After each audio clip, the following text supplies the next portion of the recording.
sekarang 700 hari ini adalah hari yang paling berat di dalam hidup kita. Tapi harus ada yang memulai sesuatu. Banyak yang nanya sama aku, Ustadz, apa yang harus kita perbuat? Kita stres, kita merasa useless, kita merasa powerless, kita merasa kayak gak punya apapun, gak bisa apapun, dan kita cuma kayak ngeluh doang. Dan ini udah mulai jadi kayak toxic. Ngeliatin handphone, ngeliatin berita, itu udah jadi kayak toxic. Ngerasa kayak teriak-teriak sendiri. Apalagi akhir-akhir ini kita sudah tahu perhatian terhadap saudara-saudara kita di Palestina mulai menurun lagi. Bagiku, teman-teman di ngaji, kita sudah berjanji 2022 kita nggak akan pernah membiarkan lagi dunia lupa tentang Baitul Maqdis. Kenapa? Karena terlalu banyak yang dikorbankan di dalam hal ini untuk membangkitkan cara kita berpikir, cara kita merasa. Terlalu banyak yang dikorbankan. 7 Oktober itu menjadi sebuah hari yang nggak boleh lagi dilupakan. Karena itulah kita buat Baitul Maqdis for Dummies. Di ngaji kita buat satu azam pada diri kita sendiri yang kita sebarluaskan juga. Apa azam kita? 2022 onwards sampai dengan Baitul Maqdis merdeka, all in Baitul Maqdis. Nah, pada hari ini kita senang banget bisa ketemu dengan teman-teman sekalian, bisa untuk ngadain acara Baitul Maqdis for Dummies di ITB, di Sabuga ITB. Lalu kemudian aku mengantarkan 3 orang perempuan hebat, 4 sebenarnya, 4 orang perempuan hebat yang nanti akan menemani teman-teman sekalian sebagai bagian daripada tim riset TAKI, Tahrir Al-Aqsa Indonesia. Untuk apa? Karena kita tahu perjuangan ini pertama yang kita dapati tadi dari 700 hari ini, perjuangan ini memang harus dimulai daripada ibu-ibu yang sadar. Harus dimulai daripada perempuan-perempuan yang istimewa. Karena kita tahu Nuruddin, Salahuddin, dan orang-orang hebat seperti itu tidak muncul daripada rahim perempuan-perempuan yang biasa. Bahkan Usama bin Zaid itu tidak muncul dari rahim perempuan yang biasa. Kita yakini itu yang pertama. Yang kedua, kita meyakini juga bahwasanya pertempuran kita ini bukan dalam level pertempuran fisik. Karena teman-teman tahu, ternyata pertempuran ini sebenarnya adalah pertempuran pemikiran. Dan selalu seperti itu. Aku pernah bahas di salah satu podcast bahwasanya ada orang yang mengklasifikasi tentang namanya genocide, tentang pembunuhan massal, penghapusan etnis cleansing. Michael Stanton itu membagi menjadi 10 tahapan-tahapan genosida. Mulai dari tahapan pertama sampai dengan tahapan yang terakhir. Dan teman-teman tahu, di antara 10 tahapan genosida itu 8 di antara 10-nya berkaitan bukan dengan kerjaan fisik. Hanya 2 yang kerjaan fisik. Persekusi, eksterminasi, pengusiran, pembunuhan. Tapi 1 sampai 7 sama bagian ke-10 itu berkaitan dengan apa yang ada di dalam kepala. Artinya, mereka bilang killing is the easiest part. Membunuh itu adalah bagian yang paling mudah setelah Anda menyelesaikan tugas-tugas narasi. Ketika Anda belajar, ternyata fitnah itu ada 3. Fitnah akhir zaman, kita sudah tahu Dajjal. Fitnah di awal zaman, kita sudah tahu iblis. Tengah-tengahnya ini ya, Israel. Artinya kalau kita mau tahu seperti apa menangani fitnah ini, kita harus tahu fitnah yang pertama dan fitnah yang ketiga. Fitnahnya Adam, yaitu adalah iblis. Fitnahnya akhir zaman adalah Dajjal. Ketika Adam menghadapi iblis, umat muslim menghadapi Dajjal, dan sekarang kita menghadapi Yahudi Zionis juga. Ini adalah bagian tipu daya yang sama, narasi. Semua bermain di kepala kita. Ini gak pernah tentang masalah fisik. Maka sebagai pamungkas daripada semua sebelum saya nganterin cewek-cewek hebat ini, aku pengen kasih tahu pada teman-teman sekalian. Profesor Abdul Fattah Al-Awaisi lahir di pengungsian. Dia adalah korban Nakba. Sampai sekarang beliau masih hidup ngajarin kita semua. Dan salah satu yang beliau jawab ketika kita tanya pada beliau, Prof, apa yang kira-kira profesor harapkan daripada orang-orang Indonesia yang kira-kira bisa dilaksanakan sama orang-orang Indonesia? Apa Prof? Profesor Abdul Fattah Al-Awaisi tanpa ragu menjawab, Indonesia wajib jadi pusat keilmuan daripada Baitul Maqdis. Lalu aku bilang, Prof, kita nggak sepintar itu loh Prof. Enggak, kalau kajian saya benar, maka Indonesia adalah tempat yang paling layak untuk jadi pusat keilmuan Sakofah Baitul Maqdis. Beliau yakin banget, 40 tahun beliau meneliti tentang Baitul Maqdis, dan itu ucapan yang keluar bukan dari orang-orang yang cuma semangat, tapi mereka punya ilmu. Tapi aku tetap nggak mau tetap langsung yakin dong. Aku nanya sama profesor, Prof, andaikan Prof, orang Indonesia pergi jihad aja gimana? Beliau diam, kayaknya milih-milih kata, mungkin nggak mau nyakitin aku. Lalu beliau bilang gini, kayaknya itu lebih baik diserahkan pada saudara-saudaramu di Mesir, di Turki, atau di tempat-tempat yang lebih dekat. Artinya apa? Memang kita harus legowo berbagi peran. Peran kita bukan donasi, bukan hanya itu. Kadang-kadang aku juga agak sedih sih, cuman karena aku bisa mengendalikan diriku, aku tahan jempolku. Ketika misalnya Baitul Maqdis for Dummies diadain di Bandung, beberapa komen tuh, ujung-ujungnya lu donasi kan? Mohon maaf, hari ini kita nggak ngumpulin donasi, karena donasi itu bukan awal daripada perjuangan. Kita nggak pengen uang Bapak Ibu sekalian, kita juga nggak pengen doa Bapak Ibu sekalian, karena doa dan uang itu adalah hasil daripada pemikiran yang sudah dibebaskan, bukan penyebab pikiran kita dibebaskan. Karena kita yakin yang membuat orang-orang Zionis tetap ada sampai sekarang di situ dan bisa berbuat apapun tanpa kemudian ada hukuman apapun adalah ketika orang-orang terpenjara pemikirannya. Dan orang-orang yang terpenjara pemikirannya ini tidak perlu urusan fisik. Jatah Indonesia menjadi pusat keilmuan daripada Baitul Maqdis, Sakofah Baitul Maqdis, nge-push semuanya dari awal. Kalau gitu mudah banget dong. Kita gak usah pergi jihad, kita gak usah fokus donasi, kita gak usah fokus doa. Salah. Orang pergi ke rumahku, orang ngeliat gedung ini, yang dikagumi apa? Yang dikagumi cuma, wah keren banget ya Sambuga ITB, keren banget ya rumahnya Felix Yao, keren banget ya Burj Khalifa dan segala macam. Itulah masalahnya. Orang senantiasa lebih mudah menghargai fisik. Padahal kalau ada anak-anak arsitek yang datang ke sini atau anak-anak teknik sipil yang hadir di sini, semua sudah pasti tahu. Segala macam yang kita lihat yang indah itu semua bergantung pada sesuatu yang pembangunannya makan waktu lama, perlu terus kemudian kajian yang mendalam, mungkin bisa jadi lebih lama daripada bangun apa yang ada di atasnya, bisa jadi nggak dilihat oleh orang, bisa jadi nggak hingar-bingar, yaitulah bangun fondasi. Dan ketika sudah jadi pun nggak ada yang ngagumin. Kenapa? Bangun fondasi adalah pekerjaan yang kelihatan paling mudah, tapi justru kerjaan yang paling sulit. Maka kita sering skip semua itu karena kita merasa lebih mudah ketika kita sudah cuma mendoakan aja. Kita merasa lebih mudah ketika kita sudah donasi. Kita merasa lebih mudah ketika kita sudah posting aja, FOMO aja. It's good, gak apa-apa. Tapi masalahnya adalah kita punya fondasi atau enggak. Itu yang profesor pesankan kepada kita. Betapa penting fondasi ini untuk jadi bagi kita sebuah cara bagi kita untuk tetap tegak dengan apapun yang menghantam dan apapun yang datang kepada kita. Nah pada hari ini kita berharap, tim dari Taki berharap, tim daripada semuanya berharap bahwasanya ketika kita bisa menghadirkan Baitul Maqdis for Dummies menjadi buku yang bisa lebih mudah dipelajari, lebih mudah dibaca, lebih mudah untuk didakwahkan, dan pada hari ini pembicara-pembicaranya adalah juga bagian daripada penulis daripada buku ini.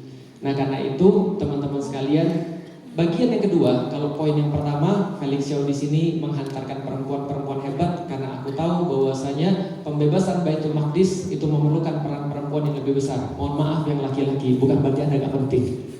Tapi kadang-kadang laki-laki itu seringkali mandek. Kita harus mulai sesuatu. Mudah-mudahan ketika sudah melihat perempuan-perempuan yang hebat, yang laki-laki jadi tergugah. Itu poin pertama. Poin kedua, hari ini kita niat untuk belajar. Siap belajar teman-teman sekalian? Kalau niat belajar berarti kosongkan terus kemudian gelasnya, kosongkan diri kita, dalam arti kita berharap kita mendapatkan ilmu daripada arah mana saja, karena ilmu adalah bagian daripada hikmah Allah. Dan dari sekarang diniatkan bahwasanya ilmu yang mau kita cari itu entah kita bisa dapat daripada orang-orang yang di sebelah kita, entah kita bisa dapat daripada orang-orang yang nanti di depan, maka niatkan itu menjadi ilmu yang bermanfaat. Karena tahapan pertama dalam pembentukan Saqafah Baitul Maqdis adalah ilman nafi'an, adalah ilmu yang bermanfaat. Doa pada Allah, Allahumma inni as'aluka ilman nafi'an. Ya Allah, kami memohon kepada Engkau untuk menjadikan diri kami pada hari ini punya ilmu yang manfaat. Karena kalau ilmu yang gak manfaat, pulang dari sini Anda ngejago, pulang dari sini Anda ajak debat orang, pulang dari sini Anda merasa lebih Palestina, pulang dari sini Anda ngajak ribut orang-orang yang lain gara-gara mungkin mereka tidak sesemangat Anda dalam memperjuangkan Baitul Maqdis. Kita minta ilmu yang bermanfaat. Ilmu membawa kita lebih dekat pada Allah. Ilmu membawa kita lebih sayang kepada saudara-saudara kita, apalagi sesama orang yang memperjuangkan Baitul Maqdis. Ilmu yang membuat kita lalu kemudian bisa untuk berjuang sampai kemudian kening kita ditempelkan oleh Allah di Masjidil Aqsa. Siap belajar teman-teman sekalian? Oke, jadi tetap santai aja, niatkan untuk belajar dan mudah-mudahan acara pada hari ini bisa menjadi starting point bagi teman-teman sekalian. Baik teman-teman sekalian, I present to you Baitul Maqdis for Dummies starting point.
Buah manis, enak banget kalau misalkan dibuat es buah, takjil ketika buka puasa.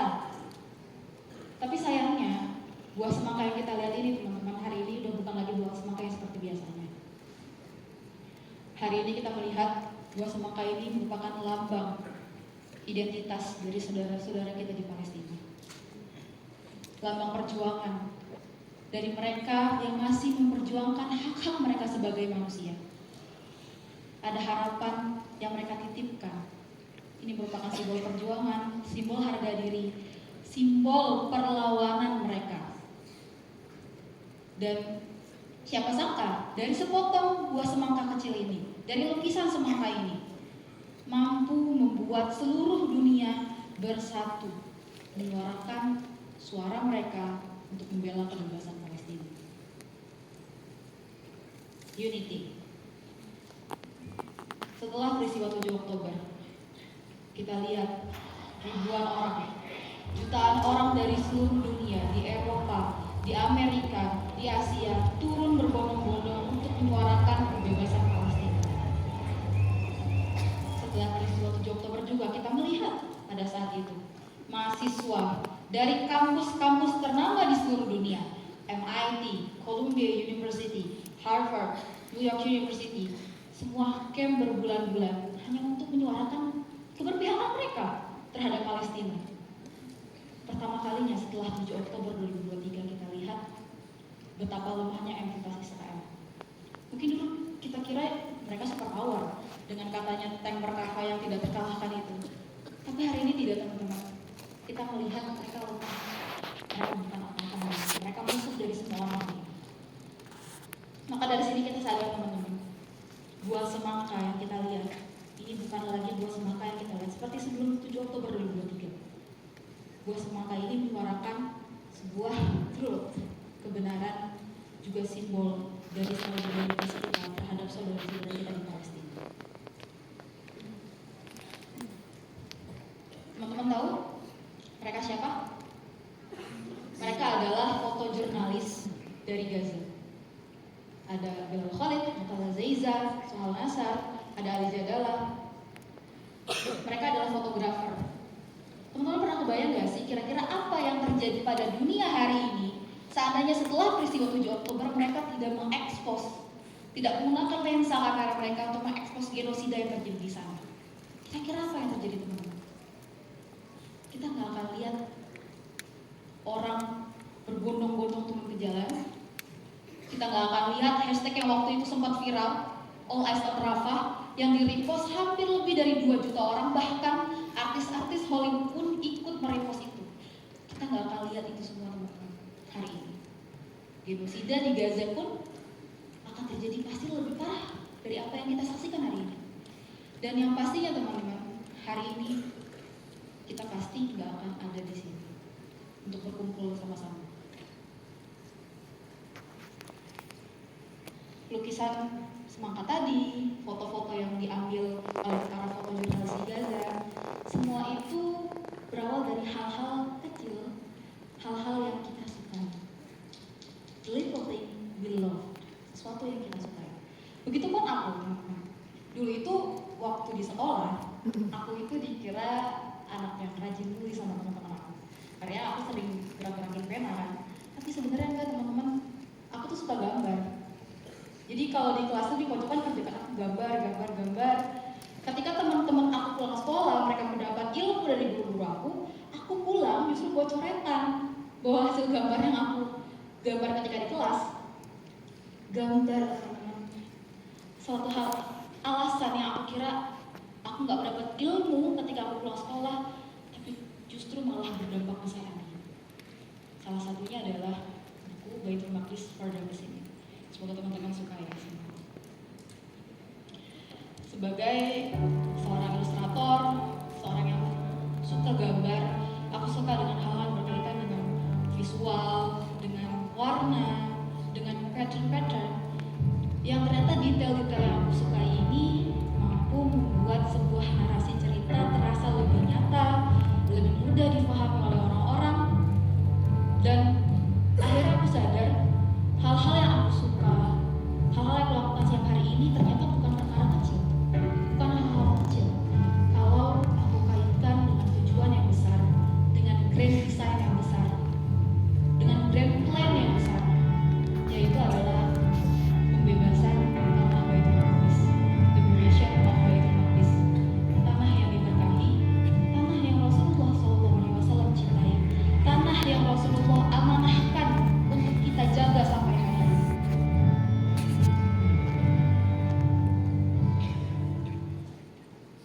Ini adalah foto-foto daripada fotojurnalis di Gaza yang mereka terus konsisten menyuarakan, mengabarkan apa yang terjadi di sana sampai detik ini. Maka dari konsistensi mereka itu, kita sadar bahwa ternyata genosida di sana itu masih berlangsung sampai saat ini. Dan ini adalah hasil poster lukisan dari para seniman, ilustrator dari seluruh dunia yang mereka juga konsisten untuk menyuarakan keberpihakan mereka. Dan dari konsistensi mereka ini kita sadar teman-teman bahwa ternyata perlawanan itu masih ada.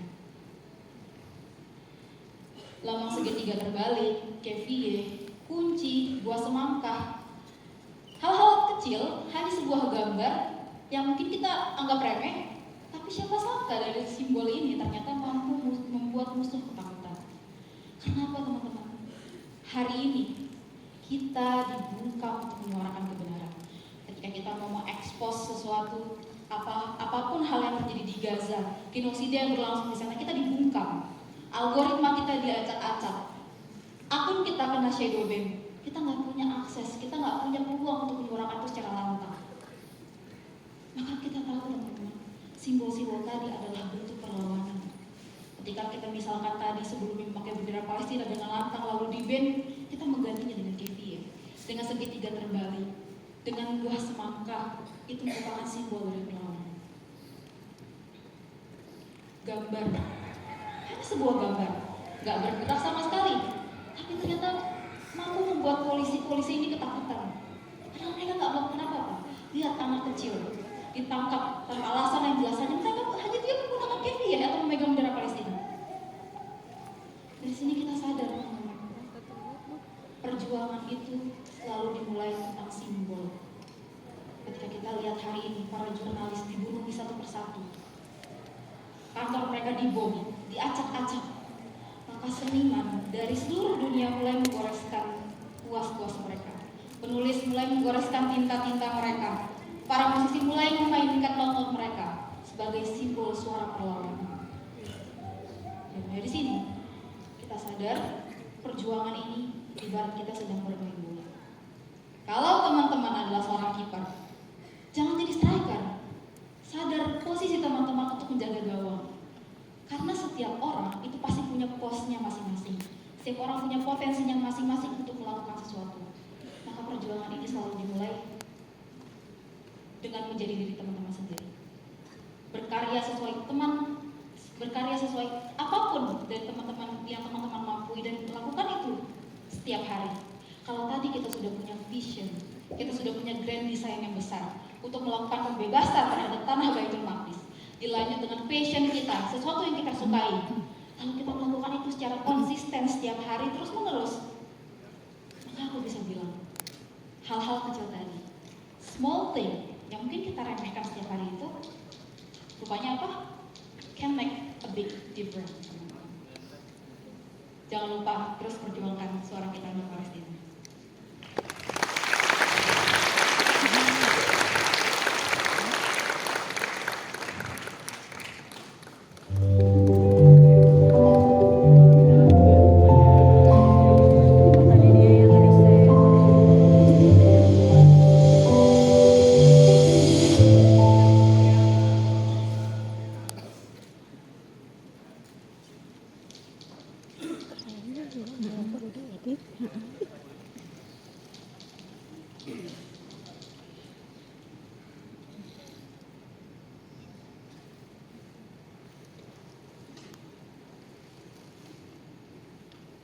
Oktober 2023, hari di mana hidupku berubah selamanya. Terhitung sejak saat itu, kita dipertontonkan dengan genosida terbesar yang terekam dalam sejarah setiap harinya.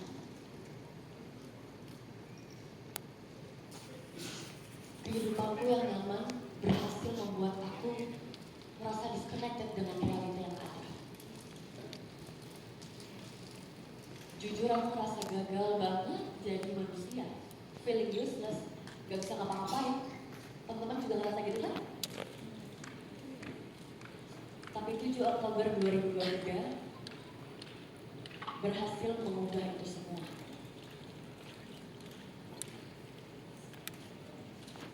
Membuat kita semua jadi lebih peduli, lebih melek dengan realita yang ada. Tapi apakah kepedulianku itu hadir gitu aja? tiba-tiba aku mau ngomongin Palestina, tiba-tiba aku mau bersuara, bahkan ngobrol sama teman-teman di sini? Well, it's actually not. So let me take you to where it started.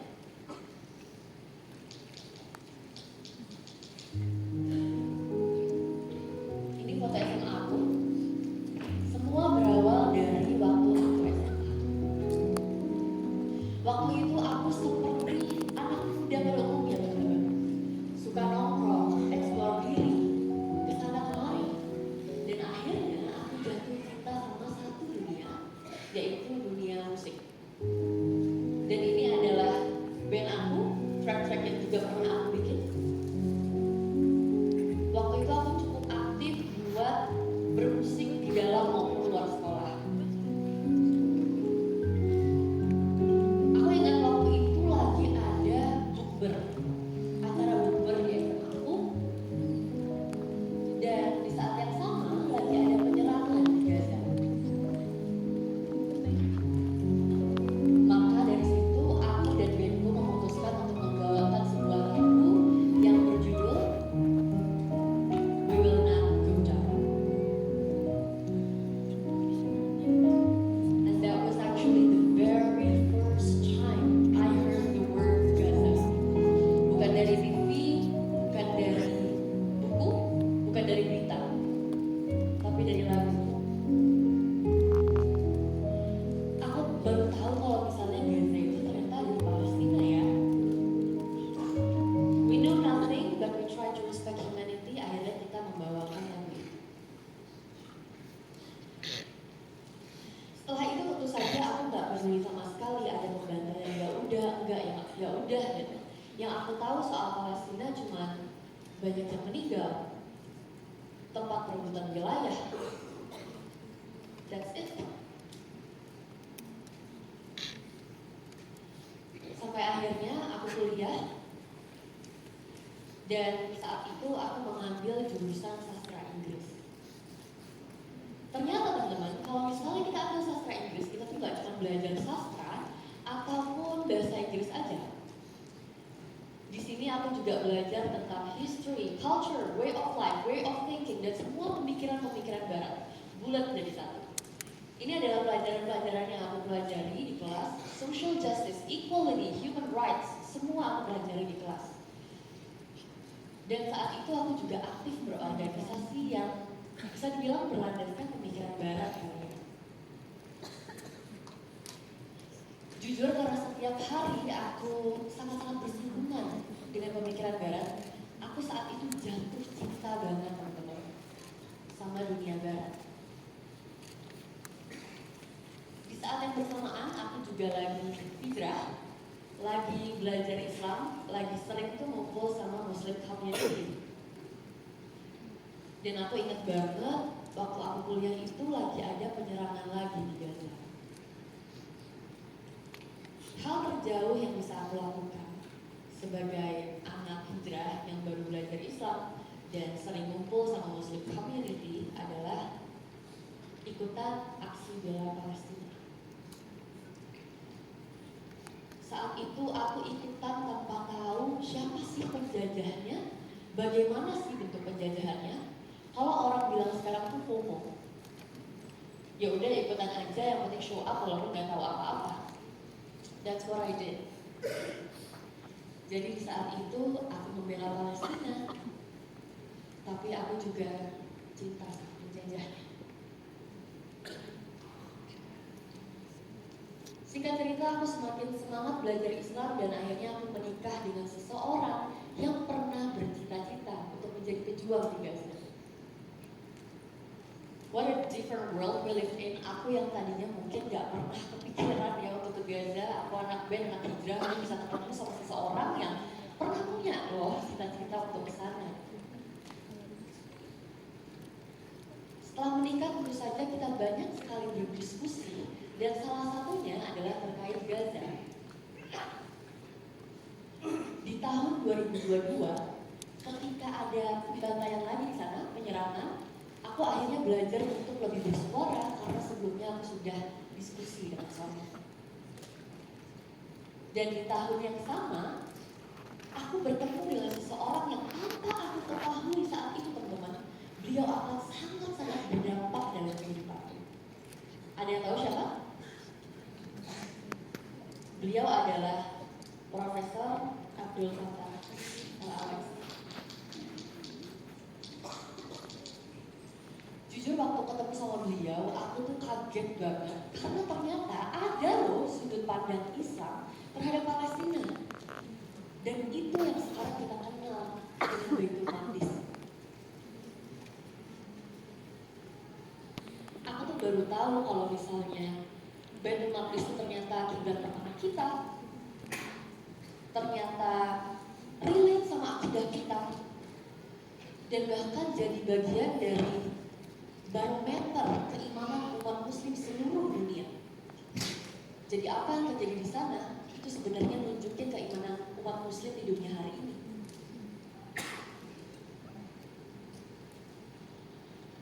Hingga akhirnya saat itu aku semangat banget. Teman-teman pernah kan ya datang dari sebuah acara terus teman-teman berapi-api semangat, dan itu yang aku rasain teman-teman. Sampai akhirnya 1 bulan, 2 bulan, 3 bulan kemudian polanya kembali sama. I felt disconnected again. Because maybe there's no war. Kehidupanku yang nyaman berhasil sekali membuahkan distraksi sehingga aku gak peduli lagi sama saudara-saudara aku yang ada di sana. Sampai akhirnya 7 Oktober 2023 datang. Aku kira ini bakalan sama kayak penyerangan-penyerangan sebelumnya. But it was so different. Ini beda banget. This was a life changer. Mungkin karena sebelumnya aku udah ketemu sama profesor, terus juga semua hal yang profesor bilang ke aku itu ke-recall di kepala aku. Dan aku ingat teman-teman, ada satu perkataan profesor yang busuk banget buat aku pribadi. Teman-teman boleh bantu aku, kasih tahu aku apa ayat pertama yang turun buat kita? Iqra. Artinya, bacalah, mengertilah, pahamilah.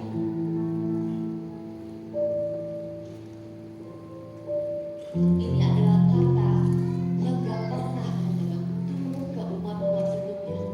Ini adalah risalah yang turun, cuman dan khusus dan customized untuk umatnya Nabi Muhammad SAW. So we are basically the ummah of reading.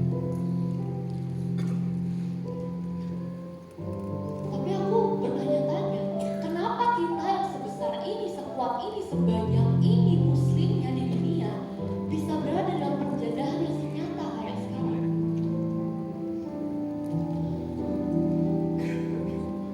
That is because of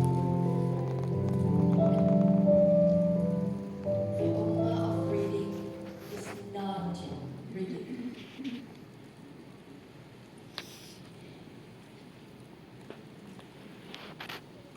Untuk merespon segala keresahanku, aku mencoba untuk mengikat emosi-emosi itu dengan keilmuan tentang Baitul Maqdis dan juga update tentang informasi harian bagaimana hari-hari mereka di sana.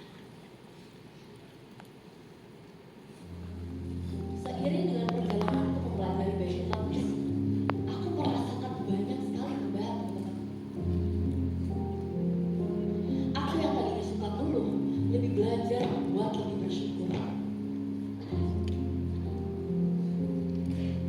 Mungkin ini terdengar hiperbolik, tapi rasanya susah banget saat itu teman-teman untuk bisa tidur nyenyak. Karena perbedaannya itu begitu kontras dan begitu nyata. Aku juga lebih belajar untuk berempati. Karena rasanya kita di sini tuh sangat-sangat berprivilege, teman-teman. Beda banget kenyataan kita dengan mereka. Terkait pengeluaran juga, aku belajar untuk memilah-milah. Karena aku gak mau harta yang Allah titipin ke aku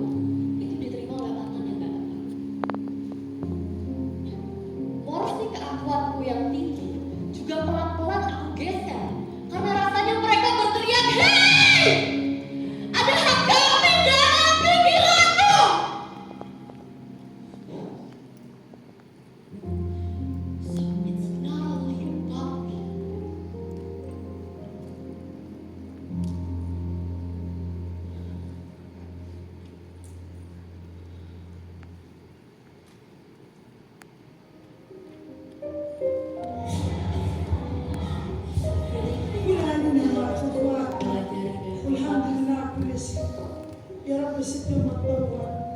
Then it is just get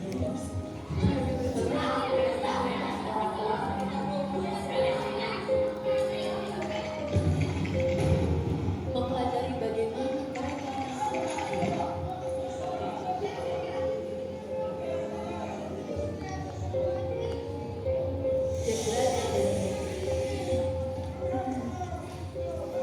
I started to feel like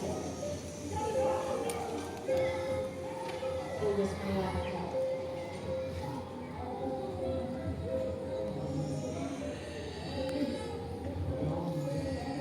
Maka ini adalah perjuangan generasi yang bisa dimulai dari diri sendiri.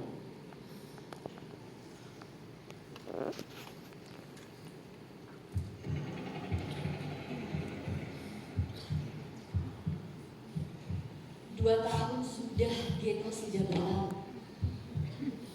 Kalau apa yang terjadi hari ini belum mampu menggugah hati, lantas butuh berapa 7 Oktober lagi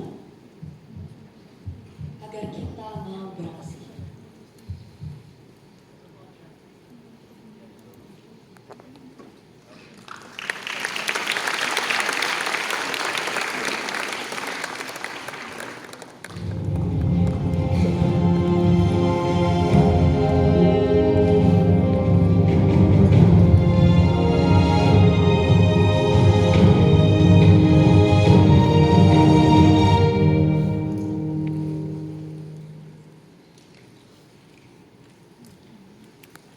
Jadi itulah beda antara perasaan sama ilmu.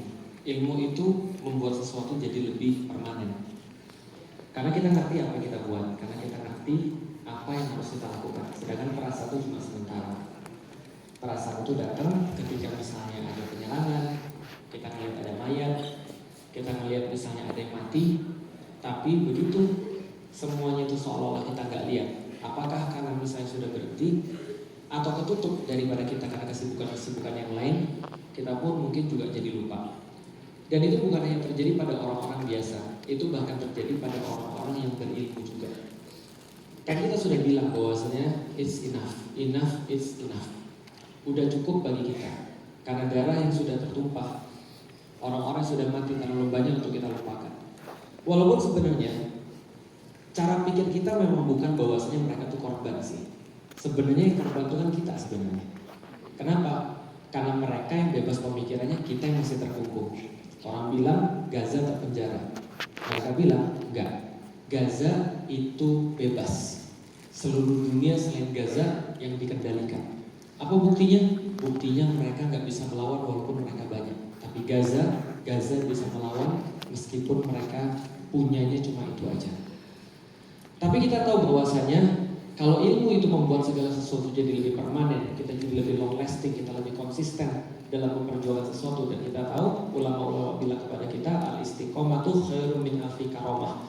Sesungguhnya keistiqomahan itu adalah karomah yang paling bagus, bahkan lebih bagus daripada ribuan karomah. Maka bagaimana caranya memunculkan? Ya memang dengan belajar. Ilmu itu didapat dengan belajar. Jadi perkenankan pada hari ini teman-teman sekalian, tadi kita sudah tahu bahwa saya coba kita lihat Mutiara Balkis, Dena Haura. Mereka sebenarnya bukan orang yang istimewa. Mereka sama kayak teman-teman yang duduk pada saat ini di depanku. Sama kayak yang duduk di atas atau di bawah, sama. Cuman bedanya adalah mereka memilih untuk melakukan sesuatu.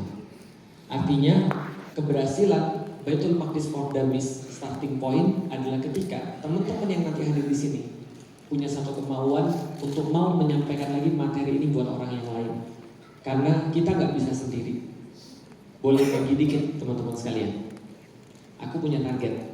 Targetnya 2026 ada 2,5 juta orang untuk tahu materi ini. Tapi kan nggak mungkin dengan bacotku doang kan. Beberapa orang aku doang. Nggak mungkin kan aku ngisi setiap bulan aja paling cuma berapa kali. Atau ngisi setiap hari aja tetap nggak akan terjadi tuh 2,5 juta orang. Tapi kita perlu faktor kali. Faktor kali ini siapa? Ya faktor kalinya adalah pastinya teman-teman sekalian. Jadi hari ini aku akan coba untuk menyampaikan satu materi. Di antara seluruh daripada rangkaian acara, mungkin ini yang paling depressing. Karena aku mau mengcover kurang lebih sekitar timeline 4.000 tahun. sekitar 4.000 tahun. Mau aku ceritain dalam waktu kurang dari 1 jam. Insya Allah ya. Jadi pulang dari sini, Anda sudah jadi S2 4.000 tahun. Timeline-nya jadi dari minus 2.000 sampai ke kira-kira 2.000 dalam waktu 1 jam. Jadi aku perlu perhatian penuh. Nah, alhamdulillah juga aku tadi lupa. Aku di sini disponsori oleh Ummu Alila. Ini kerudungnya dia.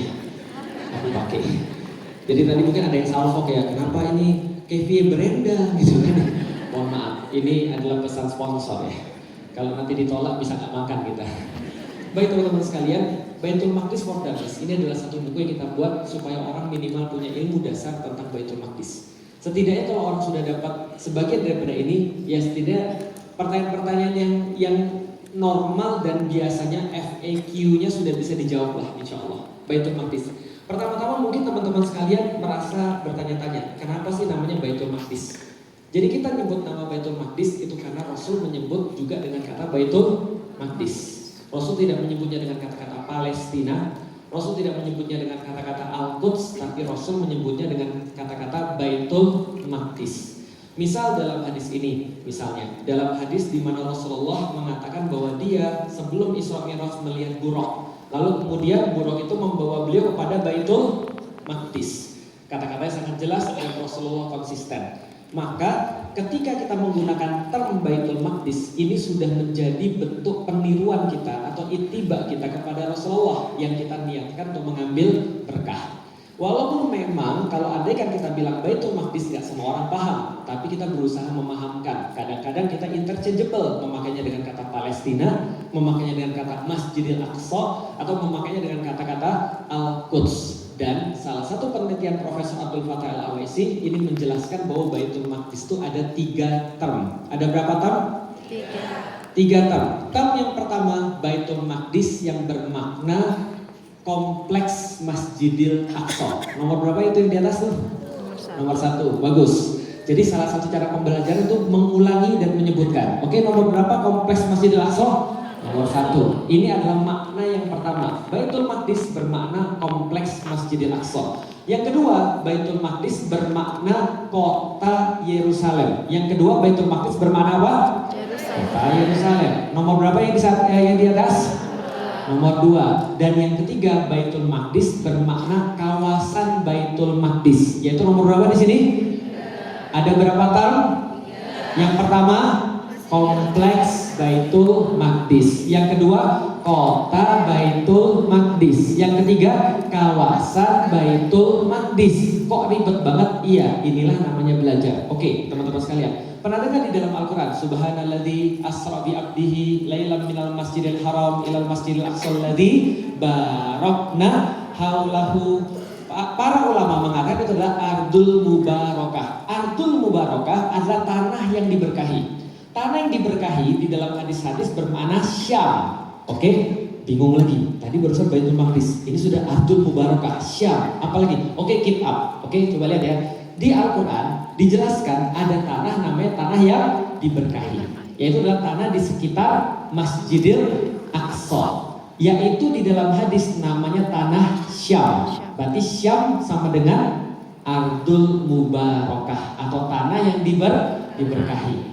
Part of tanah Mubarakah tadi, tanah yang diberkahi, part of it sedikit aja daripada itu namanya kawasan Baitul Maqdis. Jelas sampai di sini? Berarti Baitul Maqdis atau kawasan Baitul Maqdis itu adalah bagian yang istimewa daripada bagian istimewa tanah Syam. Padahal tanah Syam aja Rasulullah sudah banyak banget hadisnya tentang tanah Syam. Malaikat-malaikat membentangkan sayap-sayapnya di tanah Syam. Ditempatkan hamba-hamba Allah yang terbaik di situ untuk terus kemudian melakukan hal-hal yang terbaik, akhlak-akhlak yang terbaik ada di negeri Syam. Ya Allah, di negeri Syam, berkahi negeri Syam ya Allah. Banyak hadis-hadis Rasulullah. Ini di antara Syam yang besar ada kawasan Baitul Maqdis. Di antara kawasan Baitul Maqdis ada kota Baitul Maqdis. Di antara kota Baitul Maqdis ada namanya kompleks Masjidil Aqsa. Sudah sedikit pusing? Baru slide kedua. Lanjut. Oke, berarti ada 3. Untuk lebih guna lagi, kalau gitu ya kita bahas apa? Yang kita bahas adalah ini. Jadi banyak orang nggak terlalu paham bahwa kalau kita membahas tentang sekarang Palestina itu bukan sebuah negara dan tidak bisa digolongkan sebagai sebuah negara. Kenapa? Karena dia tidak punya otonomi penuh terhadap kawasannya. Dia nggak punya polisi, dia nggak punya tentara, dia even nggak punya mata uang. Berarti sekarang Palestina adalah negara terjajah. Yang jajah siapa? Israel laknatullah. Lalu kalau itu gimana cara dijajahnya? Itu ada dua. Lihat, ada yang dikatakan Israel negeri penjajah. Di situ ada dua bagian yang kita sebut dengan Palestina yang sekarang, yang semuanya terletak di wilayah namanya wilayah Baitul Maqdis. Yang pertama adalah West Bank. Di West Bank itu ada namanya Yerusalem atau kota Baitul Maqdis. Bisa dilihat ya, ada di situ namanya West Bank, tepi barat Sungai Yordan. Lalu di bawahnya ada yang namanya Gaza atau bahasa Inggrisnya Gaza Strip atau jalur Gaza. Kenapa? Bentuknya kayak jalur. Hati-hati, Gaza itu kalau digedein kayak peta seluruh Palestina. Kadang-kadang orang ketukar. Padahal ini Palestina bentuknya kayak gitu. Ada West Bank dan ada Gaza. Misal, Ustadz Hussein Gaza tinggalnya di mana? Ya seperti namanya, tinggalnya di Gaza. Kalau dia tinggalnya di West Bank namanya Ustadz Hussein West Bank. Bisa dipahami? Nah berarti tinggalnya di Gaza.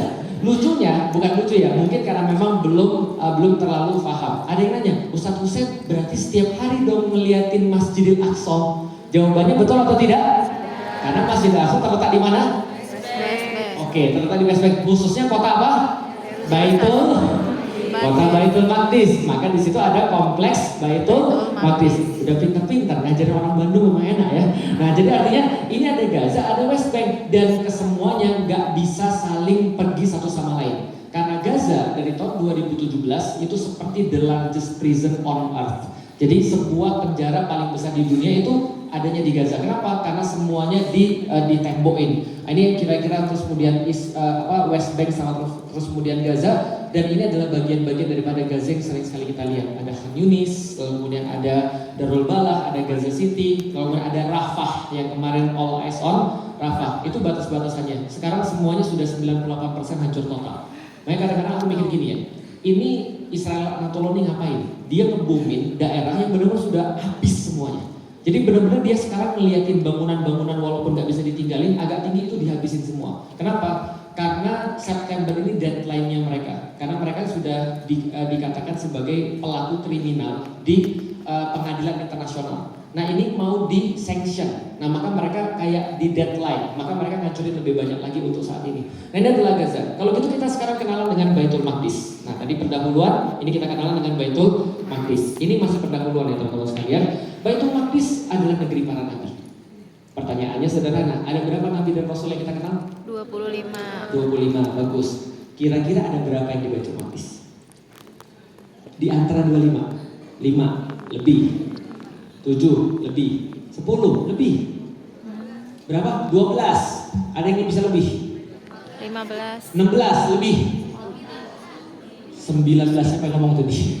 19 di antara 25 nabi-nabi yang dihafalkan di dalam Al-Quran sama kita itu aktivitasnya di Baitul Maqdis. Nabi Isa, ada Nabi Musa, lalu kemudian ada Nabi Yahya, ada Nabi Zakaria dan segala macam. Itu semuanya ada di Baitul Maqdis. Termasuk orang-orang penting seperti Bunda Maryam, itu juga adanya di Baitul Maqdis. Bahkan Profesor Abdul Fattah Al-Awaisi mengatakan, saking kemudian Baitul Maqdis menjadi setting bagi banyak nabi, beliau katakan mungkin semua ayat-ayat Quran yang turun berkaitan dengan akidah di kota Makkah itu membicarakan Baitul Maqdis.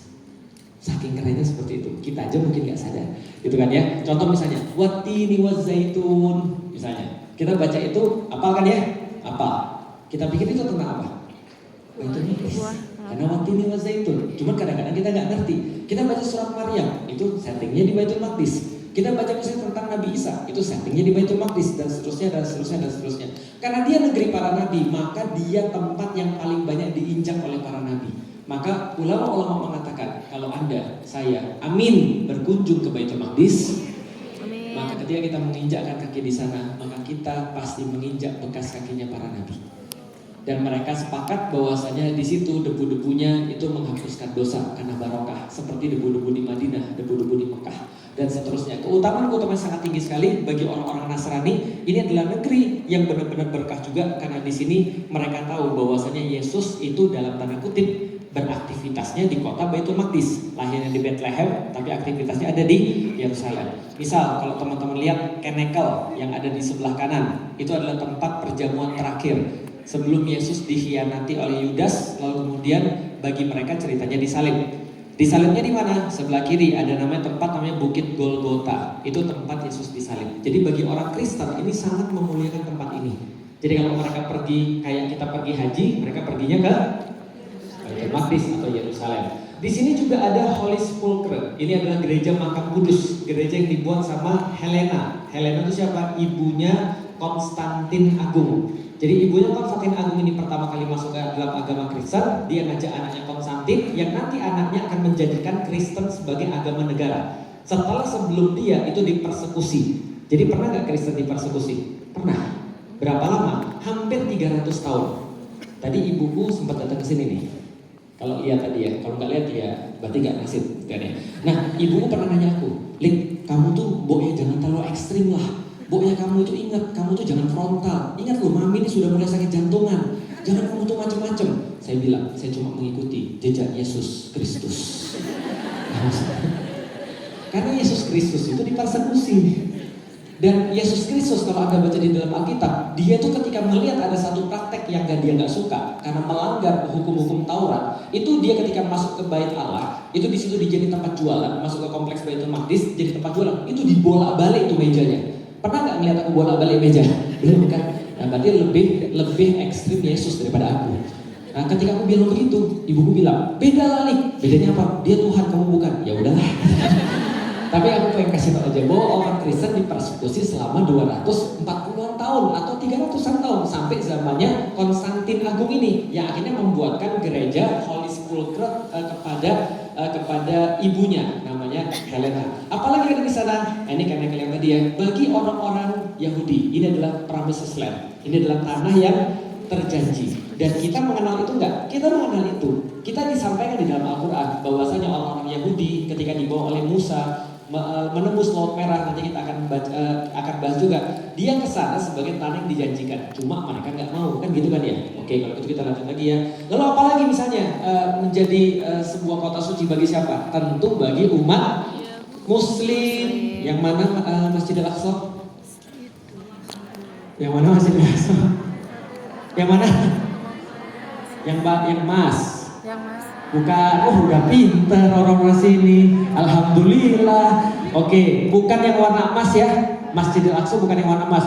Yang ini Ustaz, bukan juga. Itu namanya Masjid Al-Qibli. Masjidil Aqsa adalah semua bagian yang dibatasi oleh benteng. Itulah namanya kompleks Masjidil Aqsa. Sebagaimana yang Rasul sampaikan pada definisi yang pertama tadi. Kan gitu kan ya. Yang menarik, bapakku nanya, Lik, katanya Nabi Muhammad Isra Mi'raj. Iya, Bi. Isra Mi'raj kemana? Isra Mi'raj ya pergi ke Masjidil Aqsa lah. Lalu apa di situ ada masjid, Lik? Ngomong-ngomong bapakku ada di belakang nih, di ruang VIP. Ada di Masjidil Aqsa lah. Lah, kok namanya masjid, Lik? Di situ kan gak ada kubahnya. Paham ya? Nah, ternyata banyak orang memang termasuk orang Muslim gak paham juga kalau masjid itu gak perlu kubah. Masjid itu cuma perlu dua. Satu yang diperlukan adalah arah kiblat. Yang kedua had atau batas. Jadi ada batasnya, ada arah kiblatnya, sudah namanya masjid. By the way, ketika Rasulullah Shallallahu Alaihi Wasallam Isra Mi'raj ke sana, yang ditemui oleh Rasulullah apakah bangunan ini? Bukan. Yang Rasul temuin tempatnya kosong. Cuma bentuk kompleks gitu aja. Nanti kita akan bahas setelah ini. Pay attention aja pokoknya. Oke, itu adalah baru pendahuluan. Sekarang kita masuk materinya. Siap? Oke, kita punya waktu berapa menit lagi nih? 2 jam. Nanti yang enak saya tidak. Baik, perhatian, ini kita mulai masuk materinya. Oke, materi kita mulai dengan silsilah para nabi. Ini adalah silsilah para nabi sebagaimana yang orang-orang tahu. Orang Kristen, orang Muslim sepakat dengan silsilah para nabi ini, dan orang Yahudi juga sepakat. Yang mereka gak sepakat ada Nabi Muhammad aja. Itu aja sih. Tapi yang lainnya mereka sepakat. Oke, coba lihat teman-teman sekalian. Kalau teman-teman lihat nama-nama nabi ini, ada satu nabi yang disebut julukannya dengan Abul Anbiya atau bapak para nabi. Siapa namanya? Namanya Nabi Ibrahim. Kenapa Nabi Ibrahim disebut dengan bapak para nabi? Karena beliaulah yang dikenal sebagai yang yang benar-benar kuat sekali mengajarkan monoteisme atau tauhid, gitu kan ya. Dan anak-anaknya yang nanti akan jadi nabi-nabi besar yang dikenal sepanjang sejarah. Maka karena itulah kita mulai dengan Nabi Ibrahim, bapak para nabi. Nabi Ibrahim lahir di satu tempat namanya Ur Kasdim. Ada yang mengatakan di Turki, ada yang mengatakan di mana, tapi beberapa penelitian yang terkini mengatakan bahwasanya Nabi Ibrahim lahir di kota namanya Ur Kasdim. Sebelah kiri bawah lihat, kalau ada tanda-tanda kayak gitu itu tahun ya, minus 1951. Berarti kira-kira Nabi Ibrahim itu lahirnya sekitar minus 1951. Makanya aku bilang kita kira-kira 4000 tahun lah timelinenya kita selesaikan dalam waktu kurang 1 jam. Ur Kasdim itu kota kayak apa? Ur Kasdim itu salah satu kota yang paling besar dalam peradaban Sumeria, peradaban lama. Kalau teman-teman tahu tentang sejarah, maka dari mana sih mulai masa sejarah? Sejarah dan prasejarah itu dinilai daripada peradaban Sumeria. Keren banget ya. Jadi peradaban Sumeria mereka menginvent namanya catatan, bahasa. Maka bahasa mulai dikenal semenjak peradaban Sumeria, minus 3400. Maka peradaban Sumeria inilah yang nanti punya kota namanya Ur Kasdim atau Ur of Chaldean. Nah ini kotanya kayak gini kira-kira, ini di ziguratnya kota Ur. Nanti kalau teman-teman cari di Google dapatnya beberapa reruntuhannya. Dan Nabi Ibrahim ketika lahir di sana, seperti yang teman-teman tahu di dalam Al-Quran, Nabi Ibrahim dikelilingi penyembah-penyembah berhala. Bahkan kalau kita lihat di dalam Al-Quran, penyembah berhala itu adalah siapanya? Orang tuanya. Karena kita nggak confirm bapaknya. Karena orang tuanya bisa jadi pamannya, bisa jadi omnya, sama aja ya, bisa jadi siapanya lah pokoknya, yang penting orang tuanya. Azar itu adalah seorang pembuat patung, dan teman-teman tahu kisah dia seperti apa. Dia terus kemudian melihat ada pesta patung, dia ngeliatin, gua punya idenya seperti apa, hancurin seluruh patung, lalu kemudian tinggalin patung yang paling besar. Lalu kemudian dikalungin kapak yang dihancurin. Orang-orang lagi pada party. Begitu orang-orang balik dari party, dia bilang, siapa yang hancurin ini? Ada satu orang bilang, kayaknya gua kenal dari kemarin, ada orang-orang kayaknya sensi banget dengan apa yang kita lakukan. Siapa? Ibrahim namanya, tuh anak muda. Dipanggillah Ibrahim. Ibrahim dipanggil pada Namrud. Namrud bilang, kamu yang hancurin. Ibrahim bilang, jangan tanya saya, tanya aja sama yang di TKP. Coba lihat tuh, patung yang paling besar yang memiliki semua motif. Itu kan ya, motifnya adalah kalian nyembah yang lebih kecil daripada dia, itu motif dia. Yang kedua ada BB, barang bukti, dia pegang sendiri, dikalungin di situ. Yang ketiga ada saksi, dia ada di tempat kejadian. Nah, pada katanya dia, Namrud bilang, goblok lu. Ibrahim bilang, lebih goblok siapa? Yang nyembah patung atau gua? Maksudnya. Akhirnya kejadiannya apa? Pelajarannya, debat menang belum tentu selamat. Maksudnya. Menang debat belum tentu selamat. Jadi kalau bisa jangan debat menurutku ya.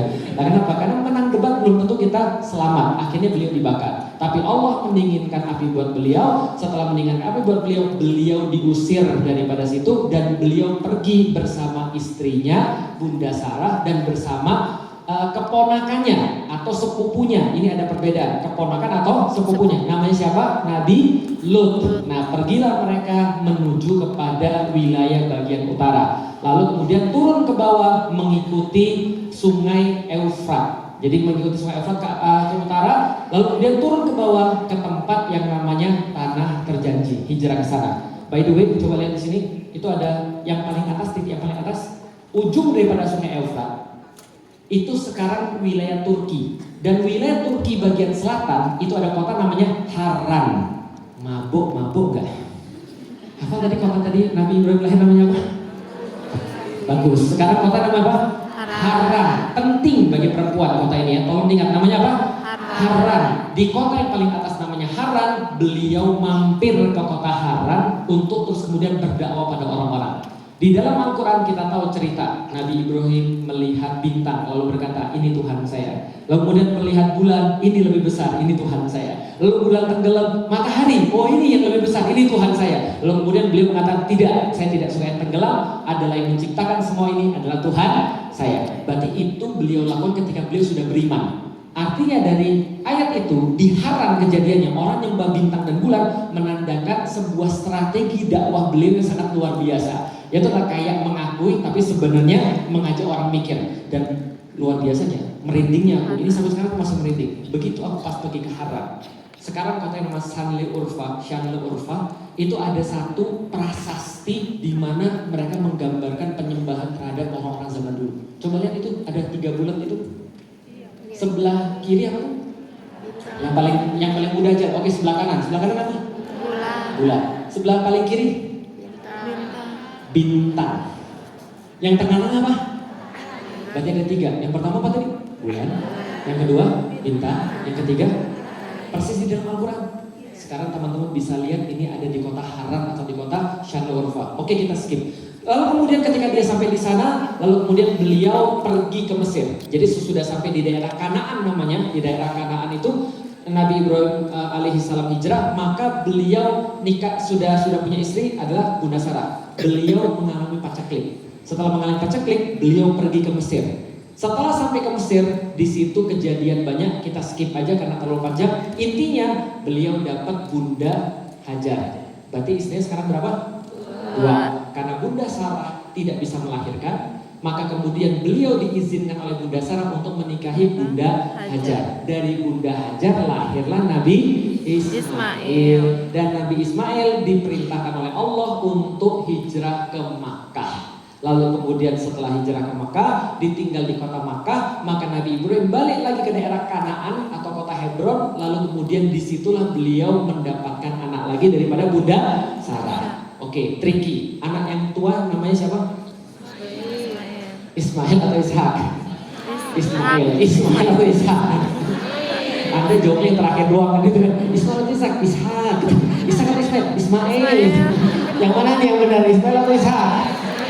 Anak yang tua namanya Ismail. Tapi kalau istri yang tua namanya Sarah. Jelas sampai di sini.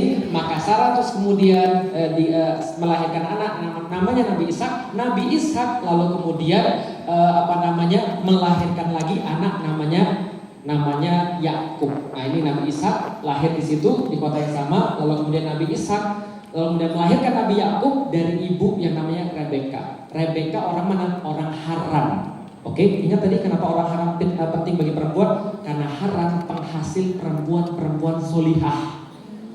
Jadi semuanya nyarinya di sana kalau mau nyari yang solehah. Laki-laki perlu perempuan solehah. Tapi dia belum tentu mau sama Anda.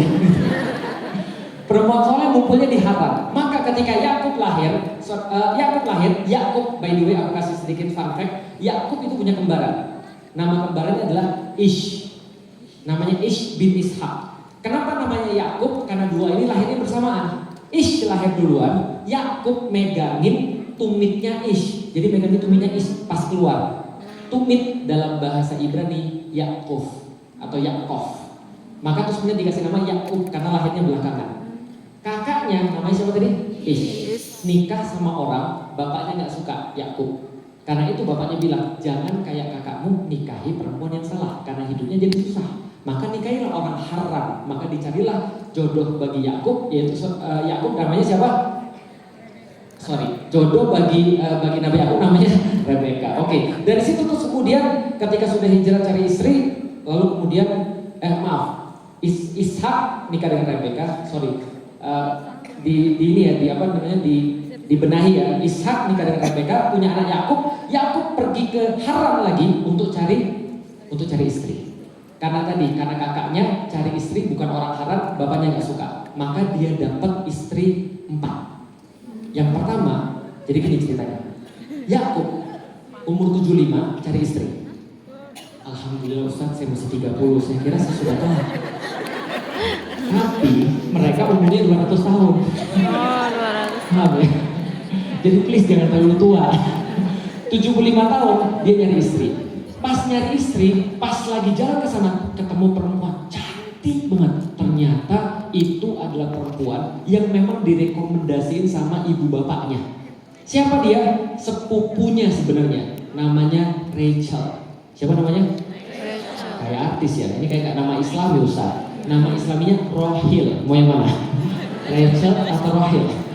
Terserah. Oke, Rachel. Rachel punya saudara namanya Lia. Siapa namanya?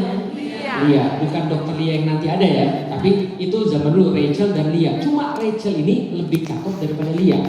Maka Nabi Yakub langsung bilang sama bapaknya Rachel dan Lia, aku pengen nikah sama Rachel. Tapi bapaknya karena Lia ini yang lebih tua, dinikahkan dulu sama Lia. Akhirnya menikahlah Yakub dengan Lia. Lalu dia bilang, aku masih pengen nikah dengan Rachel, kerja dulu selama 7 tahun, 8 tahun. Setelah itu baru boleh nikahin adiknya. Dia kerja 8 tahun, nikahin adiknya dan bonus asisten rumah tangganya. Jelas? Waduh. Asisten rumah tangganya ada 2, ada yang namanya Zilfa itu atau Zulfa dalam bahasa Islamnya. Dia nikah karena dia asistennya Lia, dan asistennya Rachel namanya Bilhah. Akhirnya dari 4 orang istri inilah lahir 12 anak. Berapa anak? 12 anak. Oke, lihat. Dari tante Lia ada Ruben, Simon, Lewi, dan Yuda. Lah memang tantenya yang sebelah sini. Dari Zilpa ada Gad dan Asher. Dari Bilha ada Dan dan Naftali. Dan dari Rachel ada Yusuf dan Bunyamin. Lihat, Yusuf anaknya siapa? Rachel. Sekarang Anda tahu kenapa dia ganteng? Tahu ya? Karena dia anaknya siapa? Rachel. Anaknya perempuan paling cantik di zaman itu di Haran, cantik dan solihah. Maka anaknya Yusuf itu ganteng dan solih gitu kan ya. Jadi ibu-ibu tolong kalau Anda kan lagi hamil, mohon tahu diri dikit gitu kan ya. Saya membaca surat Yusuf, Ustaz. Kenapa? Supaya anak saya ganteng kayak Yusuf.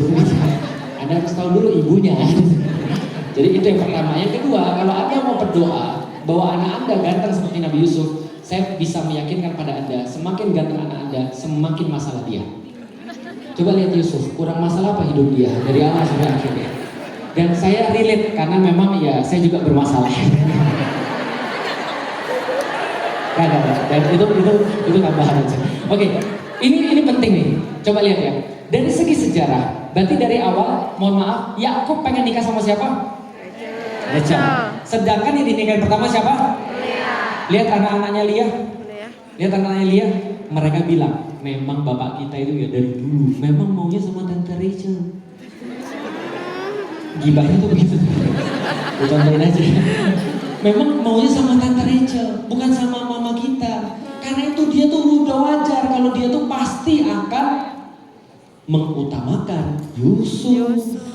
Coba lihat kita udah berusaha aja, dia nggak mereken kita, dia nggak notice kita. Karena kenapa? Karena kita bukan anaknya tante Rachel. Maka mereka mulai merasa iri, hati mereka mulai dihantui oleh syaitan. Ketika hati mereka dihantui oleh syaitan, maka mereka bikin konspirasi yang kita sudah tahu akhirnya berujung pada Nabi Yusuf itu mereka ambil, lalu kemudian mereka mau bunuh tapi nggak jadi, akhirnya mereka buang ke sumur. Dari sumur itu langsung dibeli dengan harga 2 dirham. 1 dirham berapa? 70.000. Berarti Nabi Yusuf dibeli berapa? 140.000. Gitu kan ya. Coba bayangin, masih lebih mahal stik gitu kan ya daripada Nabi Yusuf. Nabi Yusuf dibuang, lalu kemudian beliau dibawa sama yang beli, lalu kemudian menuju kepada Mesir. Dari sinilah Bani Israel pergi ke Mesir. Oke, Bani Israel dari mana? Tadi ingat yang 12 tadi? Anak siapa dia?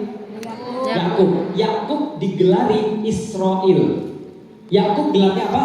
Israel. Artinya pilihan Allah, kekasih Allah. Berarti Israel nama lain daripada Nabi Yakub. Nama anak-anaknya adalah Bani Israel.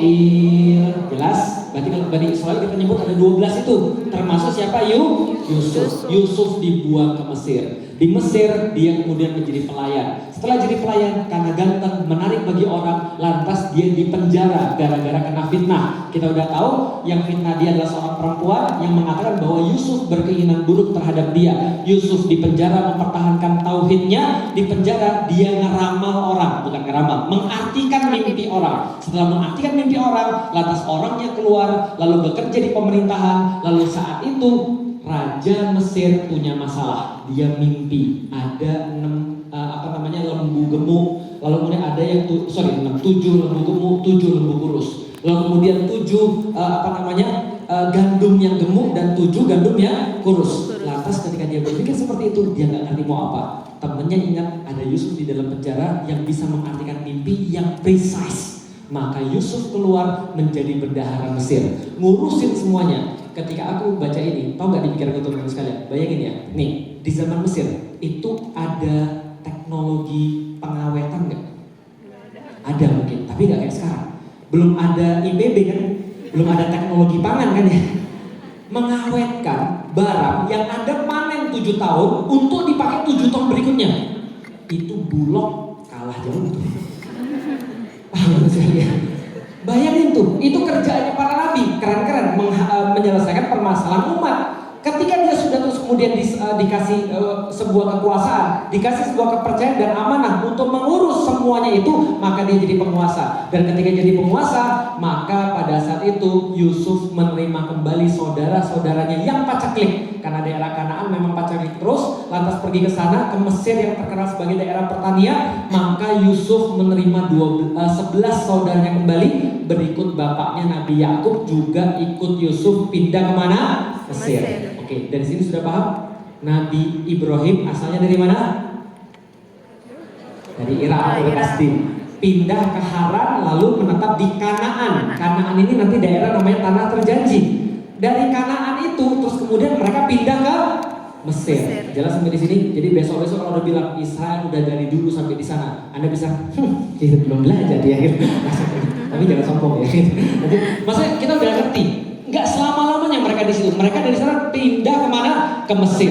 12 Bani Israel pindah ke Mesir. Setelah pindah ke Mesir, maka kita tahu selepas Nabi Yusuf wafat, maka orang-orang Bani Israel pindah ke Mesir. Ada satu hal yang buruk banget dilakukan oleh orang-orang Bani Israel. Apa? Bertindak dengan akhlak yang tidak baik, adabnya tidak baik, sehingga mereka dibenci oleh orang-orang lokal.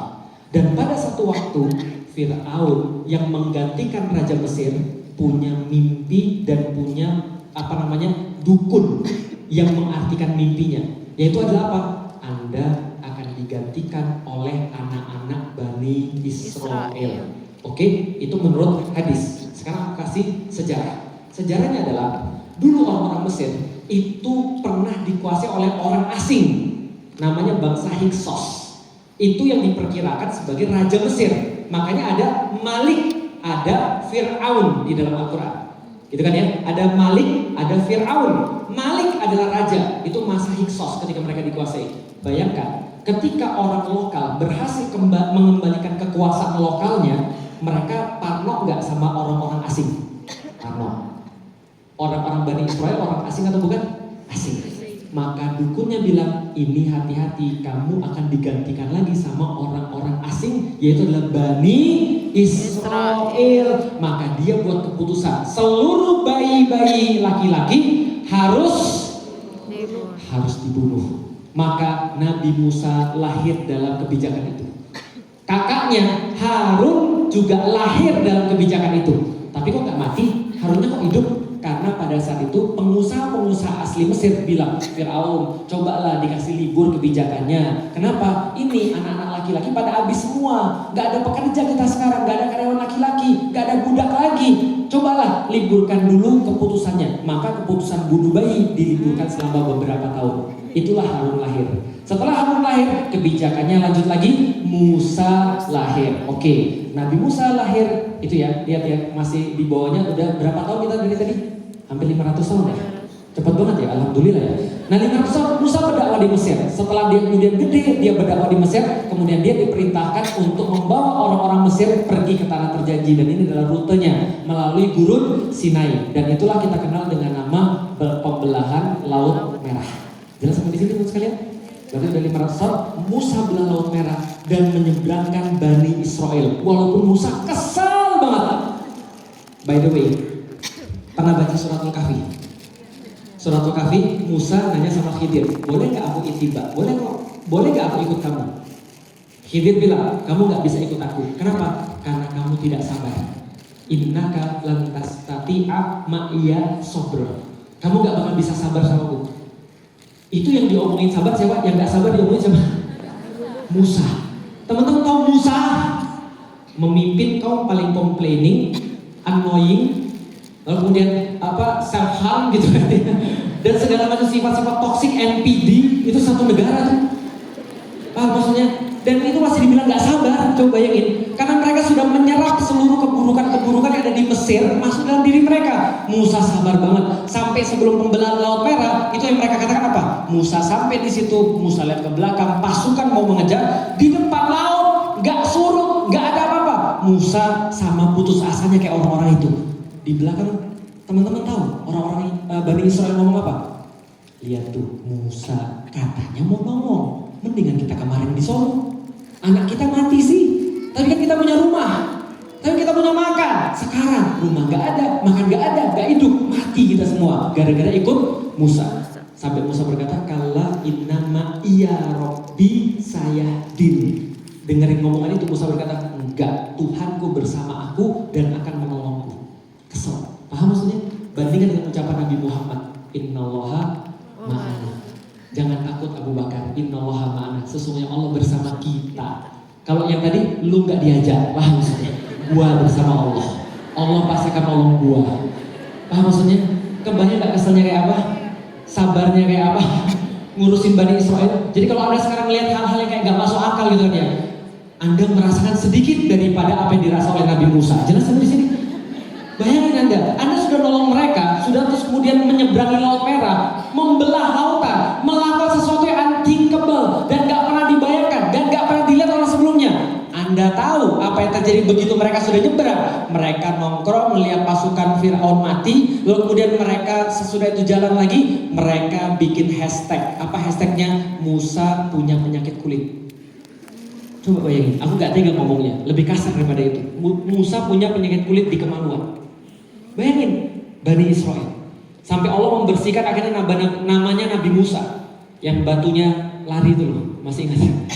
Jadi Musa itu karena gak mau mandi sama-sama orang-orang yang lain, dibilang punya penyakit kulit, difitnah. Maka Allah akhirnya membersihkan nama Nabi Musa dengan cara Nabi Musa mandinya sendirian, di balik batu, buka baju, taruh di batu, batunya lari. Nabi Musa ngejar batu. Dan itu seperti, ya kalau bahasa Musa kanan ya, bukan bahasa Arabik, seperti orang lagi parkur gitu kan ya. Artinya yang jelas orang-orang Bani Israel melihat, badannya Nabi Musa gak kaleng-kaleng. Maksudnya ini badan keren banget dan gak ada sedikit pun celah badannya Nabi Musa. Bayangkan Anda berada di tengah-tengah kaum kayak gitu. Bisa kebayang sampai di sini susahnya Nabi Musa nyelamatin orang, diomongin masih pernah merasa hal yang sama? Berarti Anda sudah merasakan sedikit yang dirasakan oleh Nabi Musa. Oke, Nabi Musa ngajak masuk ke dalam daerah yang terjanji. Masuklah ke dalam daerah yang sudah dijanjikan oleh Allah kepada kalian. Orang-orang yang bilang, gak mau. Kenapa? Kamu gak lihat tuh orang-orang bodybuilding semua, strongman semua. Lu yakin kita lawan mereka? Allah akan memenangkan. Gak mau. Kamu aja Musa, gimana? Kalau kamu dan Tuhanmu berperang bersama-sama, kami duduk-duduk di sini. Paham sampai di sini? Jadi kalau gejala-gejala NPD ini Anda lihat ya, hati-hati nih. Ini dari dulu sudah dicontohkan memang tuh. Jadi kalau kita lihat Netanyahu kok ngomong kayak gini gitu kan ya. Ini aku bilang bukan sama satu orang, satu negara NPD, paham gak maksudnya kira-kira? Artinya wajar karena memang sudah begitu mereka dari dulu. Kamu aja sama Tuhanmu berperang, kami di sini aja kami tunggu. Kalau kamu menang, kami masuk. Kalau kamu kalah, kamu yang kalah sama Tuhan. Kami cari Tuhan yang lain. Kami cari Nabi yang lain. Lalu kemudian akhirnya Allah melaknat mereka dan mereka disesatkan selama 40 tahun di padang itu. Gak kemana-mana muter terus di situ. Pelajarannya apa? Lihat teman-teman sekalian. 40 tahun adalah waktu yang diperlukan untuk menghancurkan satu generasi dan membangun satu generasi. Ini agak sedikit keluar, tapi aku perlu sampaikan. Syekh Ahmad Yasin ketika ditanya, kapan kita akan menang dan Israel akan hancur? Beliau langsung jawab, 2027. Berapa tahun lagi? 2 tahun lagi. Tahu kenapa aku punya 2020? Aku punya misi untuk 2,5 juta orang untuk dapat materi. Karena 2027 itu adalah selebrasi Israel hancur. Amin. Amin ya Allah. Karena si Ahmad Yasin, dia ketika jawab begitu, yang wawancara kaget. Seolah-olah ini adalah kayak sebuah tahayul. Kok bisa 2027 hancur? Dia katakan, kalau aku benar dan Allah benar, maka Allah mencontohkan untuk mengganti satu generasi Bani Israel yang buruk dan jahat dan mereka membangkang terhadap Allah. Allah hancurkan mereka dalam 40 tahun. Dan dia bangun Hamas ketika 1987 dan membangunnya dengan Al-Quran. Kalau aku benar Dan kalau Allah benar dengan Al-Qur'annya ini, maka Al-Qur'an yang aku tanamkan kepada anak-anak ini akan menyelesaikan Israel. Bisa difahami dulu sekalian. Ini sekarang 2024 dan yang semua teman-teman lihat, 2025 dan semua teman-teman lihat yang memperjuangkan Islam di Gaza itu murid-muridnya beliau. Dan sampai di sini kita perlu 40 tahun. 40 tahun mereka disesatkan dan akhirnya mereka ditinggal sama Nabi Musa karena Nabi Musa mau menghadap pada Allah. Nabi Musa juga manusia, dia capek. Melihat Nabi Musa, melihat kemudian kaum Bani Israel, dia bilang sama Allah, ya Allah aku boleh ketemu nggak konsultasi? Gimana ceritanya nih? Kaum demanding gitu kan ya, annoying, udah minta terus dan segala macam. Ini pusing nih gimana? Allah kasih jadwal. Apa yang Allah kasih? Oke, kita ketemu tanggal segini, jam segini. Musa saking kesalnya sama orang-orang ini meninggalkan kaumnya lebih dulu untuk ketemu sama Allah, mendahului janji daripada yang Allah buat. Apa yang Allah katakan? Kenapa kamu datang lebih dulu? Coba bayangin, bahkan nggak boleh. Kenapa? Amanah Bani Israel itu amanah. Kenapa kamu datang lebih dulu? Kan kamu harusnya mengurusin mereka. Musa bilang nggak kuat. Mereka ditinggal 40 hari. Selama ditinggal Musa, ketika Musa berbicara dengan Allah minta petunjuk, apa yang mereka lakukan? Bikin patung sapi betina. Coba bayangin. Padahal mereka tadinya di mana? Mesir. Dan Mesir bunuhin anak-anak mereka. Mereka buat patung sapi betina Mesir, Hathor. Karena itu dewa kesuburan, dewi kesuburan, dewi kehidupan, dewi terus kemudian anak dan seterusnya. Mereka buat patung dan menyembah patung. Musa datang bawa 10 perintah Allah, patah hatinya. Sebegitu juga dengan apa yang dia bawa dipecahin sama dia. Sisa-sisanya akhirnya disimpan dalam tabut. Akhirnya Musa wafat, dilanjutkan dengan Yusha bin Nun. Musa wafat, Harun wafat, digantikan dengan Yusha bin Nun. Yusha bin Nun berhasil membawa mereka Bani Israel akhirnya kepada tanah terjanji dan berperang dengan kaum Jabbarin. Akhirnya mereka mau, dan ketika mau perang, mau menang, matahari mulai tenggelam. Dan keyakinan pada saat itu, kesepakatan pada saat itu, matahari tenggelam gak boleh lagi perang. Maka Yusha angkat tangannya ke langit. The man who stops the sun. Orang yang menghentikan matahari. Jangan gerak dulu ya Allah. Ya Allah, dengan izinmu jangan gerak ya Allah. Ini udah mau menang ya Allah. Matahari ditahan oleh Allah atas doanya Nabi Yusha. Lalu kemudian mereka menang dan mereka masuk. Di dalam surat Al-Baqarah Allah sampaikan, masuklah ke dalam tanah terjanji dengan ruku, lalu kemudian dengan menyembah pada Allah, dengan istighfar. Lalu kemudian menyuruh mereka untuk istighfar, menyuruh mereka untuk menyembah Allah, memuja Allah, dan masuk dengan ruku, dengan kemudian patuh pada Allah. Mereka malah masuk dengan ucapan infak, minta gandum. Ketika mereka masuk, Allah kasih mereka kekuasaan yang sudah dijanjikan. Lalu kemudian Bani Israel membagi kekuasaan menjadi 12 di tanah yang sudah dijanjikan oleh Allah. Lalu kemudian 12 ini berdasarkan anak-anaknya siapa? Nabi Yakub, Bani Israel. Dan bukan Bani Israel kalau nggak berpecah, mereka berpecah. Dan ketika mereka berpecah, mereka diusir keluar lagi oleh kaum Jabbarin. Kemudian mereka mau rebut lagi, mereka nggak bisa. Akhirnya Allah turunkan raja yang namanya Talut. Siapa nama rajanya? Talut. Punya anak buah namanya Daud. Melawan namanya Jalut. Bagus, pusing. Siapa nama rajanya? Talut. Nama anak buahnya Daud, nama musuhnya Jalut atau Goliat. Maka terkenalah David vs Goliat, atau Daud melawan Jalut, menggantikan posisi Talut. Setelah menang, akhirnya membunuh terus kemudian Jalut dengan pedangnya sendiri. Lalu kemudian beliau diangkat menjadi raja. Inilah kekuasaan Raja Daud yang sekarang diklaim oleh Netanyahu sebagai the Greater Israel. Oke, udah banyak informasi kan? Udah bisa jawab kan sampai sekarang kan ya? Greater Israel ini adalah wilayah Daud. Tahun berapa sekarang? Bapak Ibu sekalian? 2000. Minus 1000. Udah berapa tahun kita berarti? 1000. Baru sepertiga ya? Kan baru 1000 tahun di antara 4000 tahun ya? Kuat? Kuat atau pulang? Oke, kalau gitu kita lanjut. Maka Daud digantikan oleh Sulaiman, anaknya Nabi Sulaiman, yang pada tahun 1957 minus 1957 membentuk namanya Baitul Maqdis. Dalam bahasa Ibrani Bait Hamikdash. Sampai sekarang orang-orang Yahudi kalau nyebutnya Bait Hamikdash. Maka Baitul Maqdis ini dibuat sebagai rumah penyembahan terhadap Allah, kayak Ka'bah lah kira-kira gitu ya. Ini Bait Hamikdash, tapi bukan Israel kalau nggak berpecah belah. Selesai daripada Nabi Sulaiman, mereka pecah menjadi dua. Wilayah bagian utara namanya kerajaan Israel, dan wilayah bagian selatan namanya kerajaan Yehuda. Atas namanya apa? Israel. Bawah namanya apa? Yehuda. Cara baginya gimana Ustaz? Oke, terjadi koalisi Bapak Ibu sekalian.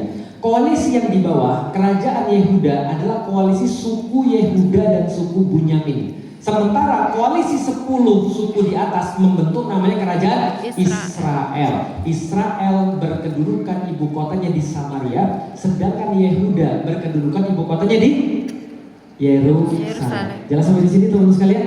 Oke, ketika mereka pecah, ingat baik-baik, enggak dimanapun ya, enggak di Israel, enggak di Indonesia, enggak di keluarga kita. Ingat baik-baik, kalau Anda berpecah belah, tanah Anda hilang. Oke, jelas? Ini serius. Anda berpecah belah, tanah Anda hilang. Bisa dipahami? Coba lihat keluarga-keluarga yang punya tanah luas. Begitu anaknya ribut, apa yang hilang? Asetnya hilang, tanahnya hilang. Mereka berpecah belah. Apa yang terjadi? Tanahnya hilang. Diserang pada tahun minus 721 oleh kerajaan Assyria yang pada saat itu sedang berjaya. Lalu kemudian Assyria menyerang, lalu menguasai wilayah Israel. Berarti kerajaan utara atau kerajaan selatan? Kerajaan utara. Lalu kemudian Raja Nebukadnezar pada minus 586 menghancurkan kerajaan bagian selatan. Namanya kerajaan Yehuda, dan membakar habis Baitul Maqdis. Jelas? Namanya siapa? Nebukadnezar. Nebukadnezar adanya di mana? Ada di hadis. Rasul katakan ada dua raja baik, ada dua raja jahat. Raja baik dua, Sulaiman, dan satu lagi adalah Zulkarnain. Sedangkan raja jahat adalah Namrud dan Nebukadnezar. Karena besar sekali kekuatannya, dia ngancurin habis. Lalu kemudian orang-orang yang ditawan di Babilonia. Oke, 721 dihancurkan kerajaan Assyria. 10 suku yang tadi di kerajaan utara, kerajaan Israel, hilang semuanya. Gak ada yang tahu, 10 suku ini hilang. Berarti tinggal berapa suku? Ini penting banget, tolong diingat karena ini berkaitan dengan hal penting yang mau aku ceritakan nanti. Berapa suku hilang? 10. Oleh kerajaan siapa? Assyria. Karena kerajaan Israel utara dihabisin Assyria. Kerajaan wilayah bagian selatan dihancurkan sama siapa? Nebukadnezar. 2 sukunya dibawa ke Babilonia. Sukunya siapa? Bunyamin dan Yehuda. Tapi kebanyakan sukunya Yehuda. Jelas sampai di sini ya? Setelah diasingkan di Babilonia, Assyria atau Nebukadnezar, lalu kemudian dihancurkan sama Persia. Dan Persia akhirnya menguasai Bani Israel. Ini sedikit ringkasannya. Ini adalah raja yang menghancurkan Nebukadnezar, Babilonia. Lalu kemudian dia mengambil alih orang-orang yang tertinggal di situ. Berapa suku yang tertinggal? 2. Yang paling dominan suku apa? Yehuda. Anggap aja aku adalah Sirus dan teman-teman adalah 2 suku yang tadi. Ini belum jadi jahat ceritanya, masih orang baik. Lalu aku bilang, kalian orang mana? Yehuda. Dulu tinggal di mana? Ayo, tes ya. Dulu tinggal di mana? Yerusalem. Pengen balik lagi? Mau, Bapak punya program. Bukan MBG, tenang. Bapak punya program. Program Bapak adalah Bapak bisa mengembalikan kalian pergi ke tempat kalian asalnya. Sebenarnya karena kalian ngerepotin di sini ya. Karena juga Bapak bisa membangunkan kembali Bait Hamikdas kalian. Mau? Dengan syarat Anda wakil Persia di situ. Tentu saja, mau dong. Dibangunkan Baitul Maqdis yang kedua, dikembalikan orang-orang ke sana. Baitul Maqdis yang kedua kembali tegak atas duitnya orang-orang Persia dan pekerja daripada orang-orang Mesir dan orang-orang Persia serta orang-orang Yahudi, teknologi mereka. Maka mereka buat Baitul Maqdis 2 tegak dan mereka balik ke situ. Berarti cuma berapa yang balik sukunya? 2. Dari situ istilahnya dikenal sekarang dengan nama Yahudi. Jelas sampai di sini? Berarti sebelum daripada peristiwa ini namanya Bani Israel. Tapi setelah ini namanya Yahudi. Sekarang kita ngerti di dalam Al-Quran kenapa Allah kadang-kadang bilang ya Bani Israel, kadang-kadang orang bilang Yahudi. Yahud gitu kan ya, Rasul bilang dan seterusnya. Dari sini munculnya Yahudi muncul dari peristiwa ini. Setelah Yahudi itu sebenarnya menetap di sana, maka mereka menetap di sana. Wilayahnya berubah menjadi nama wilayah mereka, Yudea. Dan wilayah Yudea berganti kepemimpinan terus-menerus sampai 332 dikuasai Persia, dari minus 532 sampai 301 dikuasai Makedonia, Alexander Agung, lalu kemudian dikuasai Ptolemaic, ini adalah bagian daripada jenderalnya Alexander Agung, Seleukid jenderalnya juga. Masa-masa pemberontakan sampai dipimpin kembali oleh dinasti Hasmonaim. Lalu kemudian peristiwa penting berikutnya, minus 63 dikuasai Romawi. Oke, bagus. Udah 1000 tahun, minus 63 dikuasai oleh Romawi. Hampir 2000 tahun nih tadi. Jelas ya? Dikuasai Romawi. Lihat. Yesus lahir tahun berapa? Ayo. Yesus lahir tahun berapa? 1. Bagus. Karena ada angka? Bagus. Itu sederhananya. Kenapa nggak ada yang mikir ya?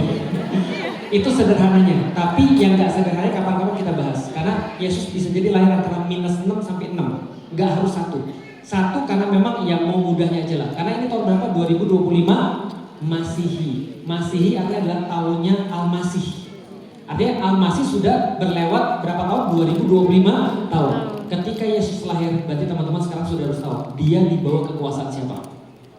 Romawi. Bagus. Dia dibawa kekuasaan Romawi karena minus 63. Dia sudah dibawa kekuasaan Romawi. Dan Romawi ngasih satu gubernur di sana, orang Yahudi. Orang Yahudi keturunan Arab. Orang Yahudi keturunan Arab. Gimana Ustaz? Sebentar, saya sulit mencerna Ustaz. Yahudi keturunan Arab. Aku pun awalnya mikir begitu. Tapi ternyata memang ada orang-orang Yahudi memang ke Arab. Kata mereka 10 bani yang hilang, salah satunya, beberapa di antaranya itu ke Arab. Bani Koinuko, Bani Nadir, Bani Quraidah, itu adalah bani 10 yang hilang katanya. Tapi singkat cerita, raja atau gubernur di sini namanya Herodes. Yesus lahir di zamannya Herodes. Kira-kira beginilah Jerusalem in time of Jesus. Nah, ini kira-kira beliau lagi berdakwah. Yang mana orangnya? Yang mana orangnya? Yang tengah. Yesus pakai jas by the way. Yesus pakai jas. Yesus pakai pakaian orang-orang Eropa. Yesus orang mana? Yesus orang mana? Salah. Bukan orang Arab. Yesus orang Palestina. Atau Yesus orang Baitul Maqdis. Jangan sampai di sini. Karena selama ini orang ngertinya Yesus itu adalah kayak orang Eropa, kan itu kan ya. Ini kayak agama kulit putih. Padahal lahirnya Yesus sama Nabi Muhammad itu di daerah yang sama. Sama-sama Semit. Sama-sama Semit. Semit itu apa? Keturunan Sem atau keturunan Sam. By the way, kita dibilang anti-Semit. Nah, Nabi Muhammad itu Semit. Gimana kita dibilang anti-Semit? Itu kan ya. Yesus Semit. Nabi Ibrahim Semit. Gitu kan ya, karena keturunan Semit. Oke, aku pernah ngasih gambar ini kepada ibuku. Mi, gambar apa nih? Ibuku bilang, ini pasti murid-muridnya Nabi Muhammad. Ada yang pakai sorban, ya. Ada yang pakai terus kemudian pakaian Timur Tengah lah ya. Terus aku bilang, enggak, ini Yesus ngajarin murid-muridnya. Coba hitung nih, ada berapa? 12. Jelas sampai di sini? Enggak cuma mau ngasih tahu aja, bahwasanya kita kadang-kadang merasa jauh daripada agama Nasrani. Kita kadang-kadang jauh daripada agama Yahudi. Padahal agamanya kan sama dari dulu sampai sekarang. Cuma kita update yang terakhir aja. Karena kita update yang terakhir, tugas kita lebih banyak. Itu aja sih. Jadi ya apesnya Anda jadi umat Muslim, ya itu tugasnya lebih banyak. Dan Anda harus merasa biasa. Kalau ada kok gua lagi, ya Anda salah pilih jadi umat yang terakhir. Jadi tugas Anda lebih banyak karena Anda lebih banyak update-nya. Jelas sampai di sini. Oke, kalau gitu kita lanjut lagi ya. Lalu tahun 70 setelah Yesus wafat, kemudian menurut mereka Yesus wafat, bagi kita tidak, dihancurkan oleh Jenderal Titus pada tahun 70. Gara-gara apa? Gara-gara pemberontakan. Orang-orang Yahudi itu selalu memberontak. Oke, aku pengen kasih tahu. Nih, masih di zaman Yesus. Yesus orang mana? Palestina. Rasnya Semit, bagus. Lebih spesifik lagi.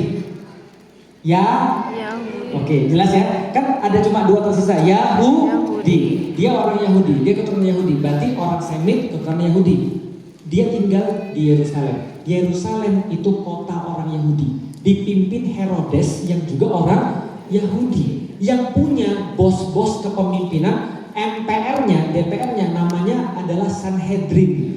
Yaitu adalah pemuka-pemuka agama tertinggi tinggi yang memutuskan seluruh halal dan haram. Ngomong-ngomong, Yesus diputuskan pengkhianat, pemberontak oleh siapa? Yahudi. Paham di sini? Jadi kadang-kadang, mohon maaf ya, aku kadang-kadang merasa agak miris. Kenapa? Orang-orang Kristen bahkan tidak kerjain PR mereka sendiri. Gak ngerti bahwasanya Yesus juga dihabisin sama orang Yahudi. Gara-gara apa? Mereka gak menerima kenabian Yesus. Yang menerima kenabian Yesus siapa? Muslim.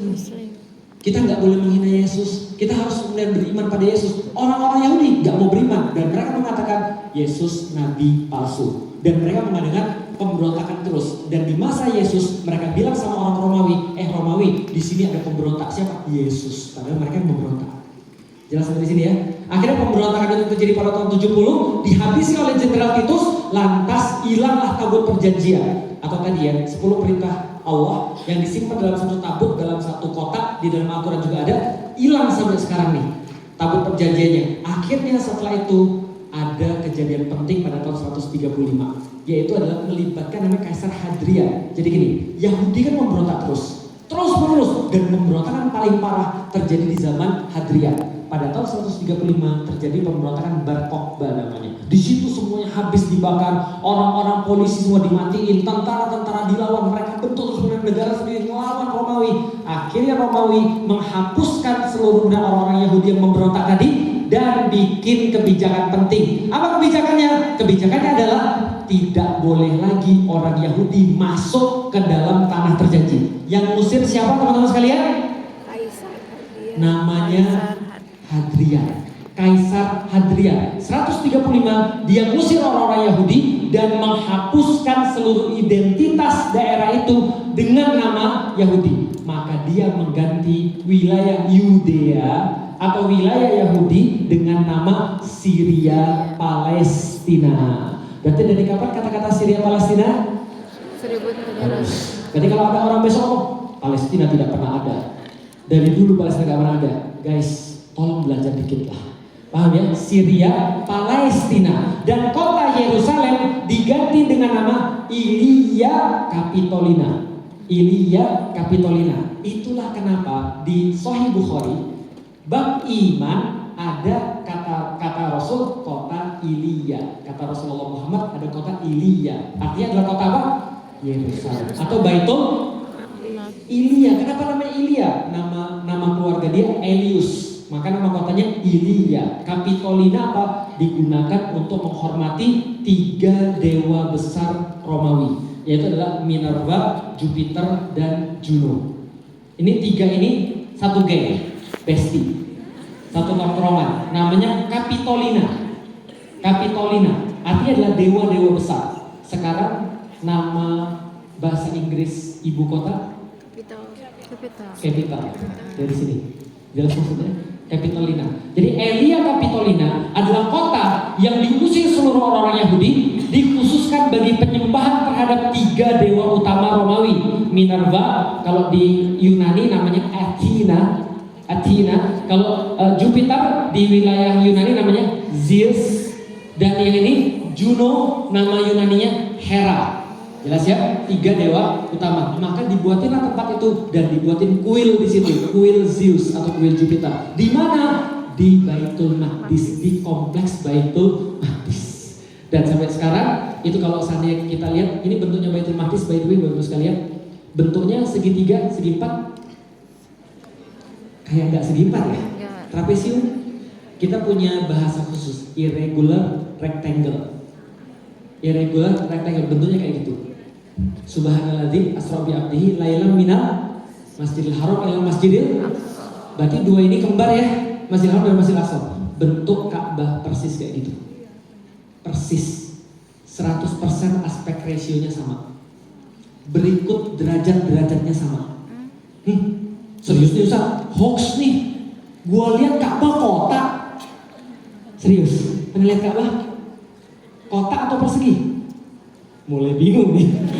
Masa gua salah nih? Masa Ustaz salah sih? Ka'bah kotak atau persegi? Kotak atau persegi? Persegi panjang gini atau kotak? Kotak, betul. Anda nggak salah, Anda masih normal. Tapi kalau Ustaz bilang bentuknya kayak gini, aslinya kayak gini. Teman-teman tahu Hijar Ismail? Itu bagian Ka'bah bukan? Nah, Ka'bah dulunya bentuknya kayak gini. Loh, kok bisa jadi kotak? Tahu kenapa? Ini penting perlu aku jelaskan. Dulu Walid bin Mughirah itu ketua panitia pembangunan Ka'bah, renovasi, jelas?